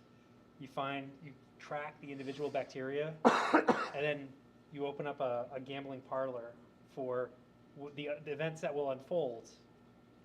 It's a gambling site that only allows gambling on microbiology. Exactly. And as it unfolds, That's like such a great niche.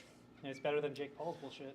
I Oh, would. yeah, sorry. we could put specific microbes All right. against each other. I think to we need to see start who would win. fundraising for this idea as a gambling site. Micro. Like a Hey, dude, nematode versus a water bear. There you go. Exactly. Mhm. I mean, I got like, well, whatever. I have time.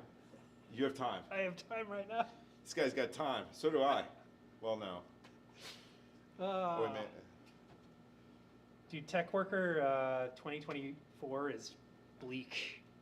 It's awful out there right Mandy now. said it wasn't too bad, so that means I get to hit another one. No, But that's you- but you it's could not ch- you- enablement. You can turn it down a little bit and then hit it.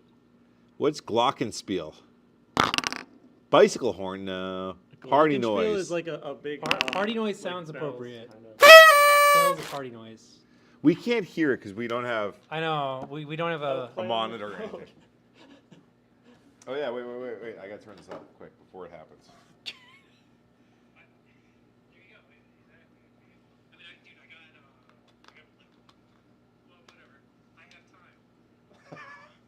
Here it comes. This guy's got time. So do I. Well, no. Man, there's a serious delay here. Tech Worker 2024 is bleak.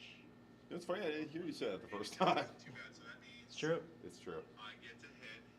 Here we go. Here it comes, here it comes, here it comes. You can turn it down a little bit and then hit it. What's glockenspiel? Bicycle horn? No. Alright, here it comes. I bet it's gonna be the yay. Yes! Yes! That's sick. Sweet. Alright. Oh, that was a different Alright. word than I thought. But Alright. party noise. Fair Party enough. noise. That was a Fair party enough. noise, guys. We. So we didn't get to listen to that. I apologize, Yoda. All right. Alright. First streams are fucking pretty hilarious. And we are already getting people supporting our idea. I just want to say that for No, it's awesome, dude. I like this. Phoenix, Phoenix Twitch is awesome. stream I for love betting Phoenix. on microbals be huge. That'd be so funny. I mean, I'm also trying to like. I'm hitting it from like the. I mean, it's ethics wild. side. Gambling's legal now. That's insane. And I From know the where to ethical order side, it specific- actually specific ones. works, kind of. Yeah, it's because weird. like Because they're not protected legally. Which is, but that opens up another ethical quandary. I'll be honest, man. Like I don't know. I've gotten really soft in my old age where I feel bad for worms. I don't like. Yeah. You know what? I don't know That's- if like we ever like. This is a really like. Look, I don't know how to make a buck doing anything in my life, but like if somehow we made money betting on microbes, and that was the one thing I ever made a living off of, I think I would feel guilty somehow. Would you as well? There's some sort of intent that feels off. We'll have to There just, is. we'll have There to is. figure Exactly. out if they're That's what it sentient. is. That'll be a research project that we'll need to get funding for. There would be such an irony to that. So like I think the ethical difference is: do you create the situation or do you find it in nature? If you can find it in nature, you're golden. But what if we want to be unethical? Then you can mix 2 glasses of water together and then find it. So then you got covered. Yeah. Doing mean stuff to So- so microbes. Nothing they wouldn't do to themselves. Just bad microbes though. Just Like get- E. coli. Oh yeah. Yeah, we're Well, not gonna like. E. coli can be a beneficial gut microbe, Not when you eat it with your Chinese food. not when it comes from chicken poop. This is silly discussion. Or I think for now, focus on the basics. And then how do we get leashes for them? McDonald's food or No, we don't get McDonald's anymore. It's who had the which no it was who had the E. coli outbreak? banned. Chipotle. Chipotle's had one. The one No, in but it was Boston. Is that one Jack in in the Box was the real bad one back in the day. Oh, Remember that? yeah.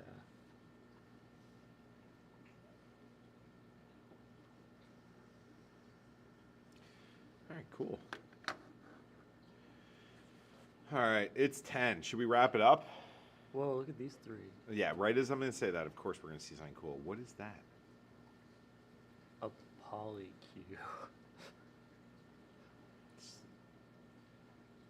Are we in overtime? What are we looking at here? Yeah, the trio, right? Yeah. This is from the worm culture, right? Like the worm thing? The worm bin, yeah. So every time you eat that, this is what's going in your mouth. And how much? Dude, don't eat it. Don't eat this. Don't breathe this. Wow. And that this was guy's just a drop. Inching in. Where's he coming So from? we eat. We got a rod. How many microbes That's like all we this do we need. eat every day? You? Yeah. Got him. Every time. Every time. Every time. And he means it so genuinely. That's the thing. He's not even trying to be funny. No, yeah, that's a serious thing because we handle dirt a lot. Oh, yeah. Yeah. And eat dirt on purpose a lot. That's where the iron And grow is. your own food sometimes. Yeah. We gotta free these guys before they suffocate. See? Except they won't suffocate because they're wet. Thank you, Mandy. Andy, hero. But no, Oh, it's like these guys it is are. quite Can real. you I do mean, like like, Dry them out. generally urbanization and like this, it's not a, I hesitate to phrase it as like the sterilization of society, right? But like people are so removed from nature in a lot of places.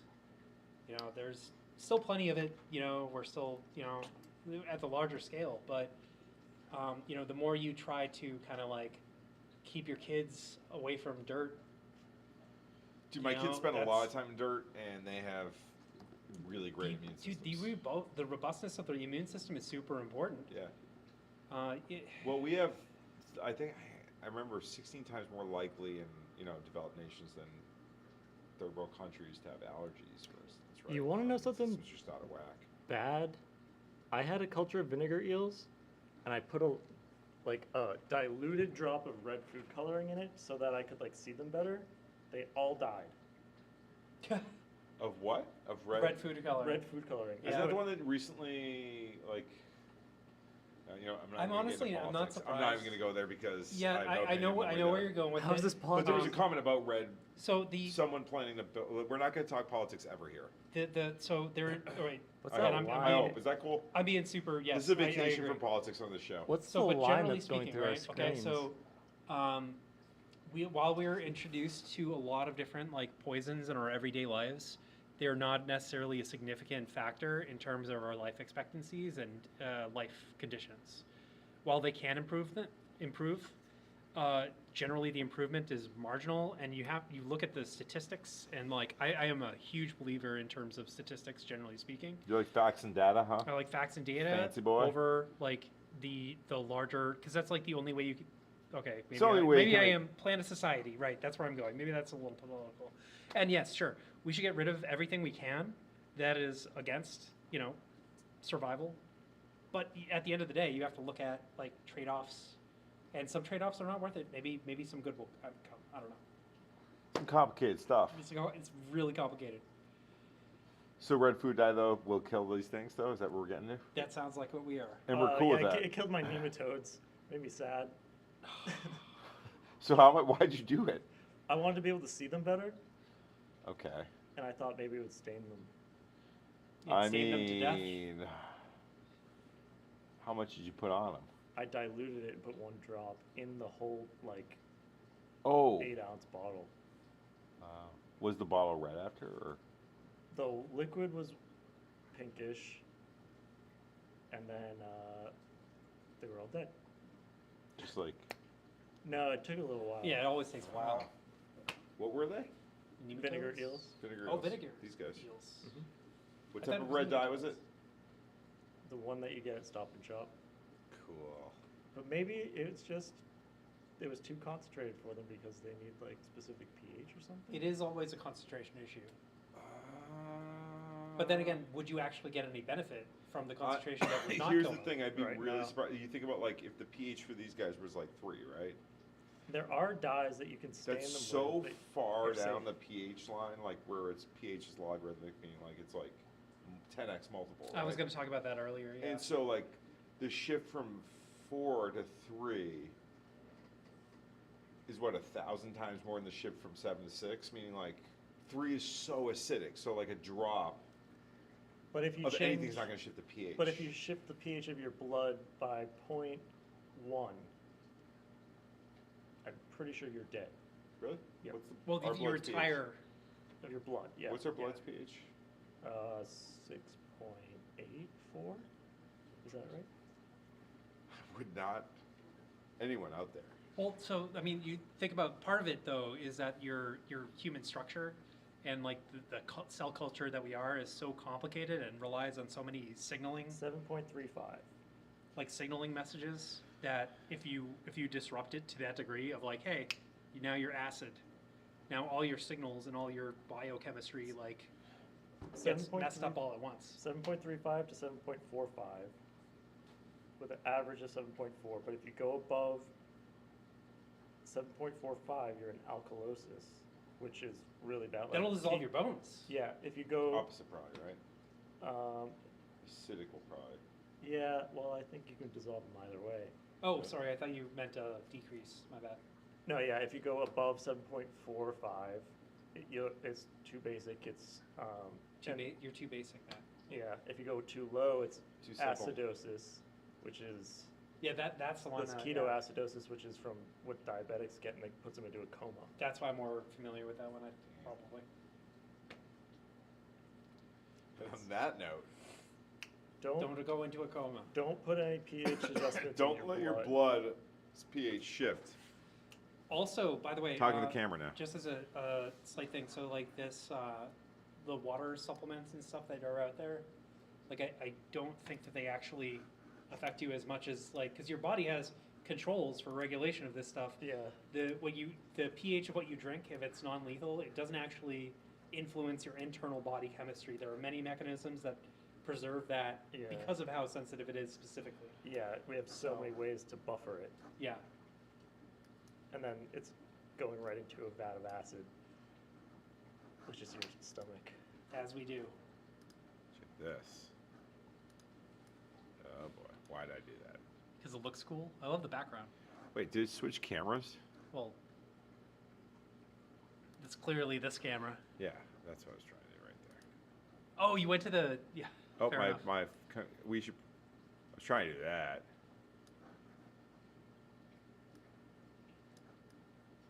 I don't know. We should probably, it's 10 o'clock. I think it's time. It's time. It's time. Guys, thank you Time- everyone it's time to sing our for farewell tuning in. song. I hope you guys, Look directly into that one.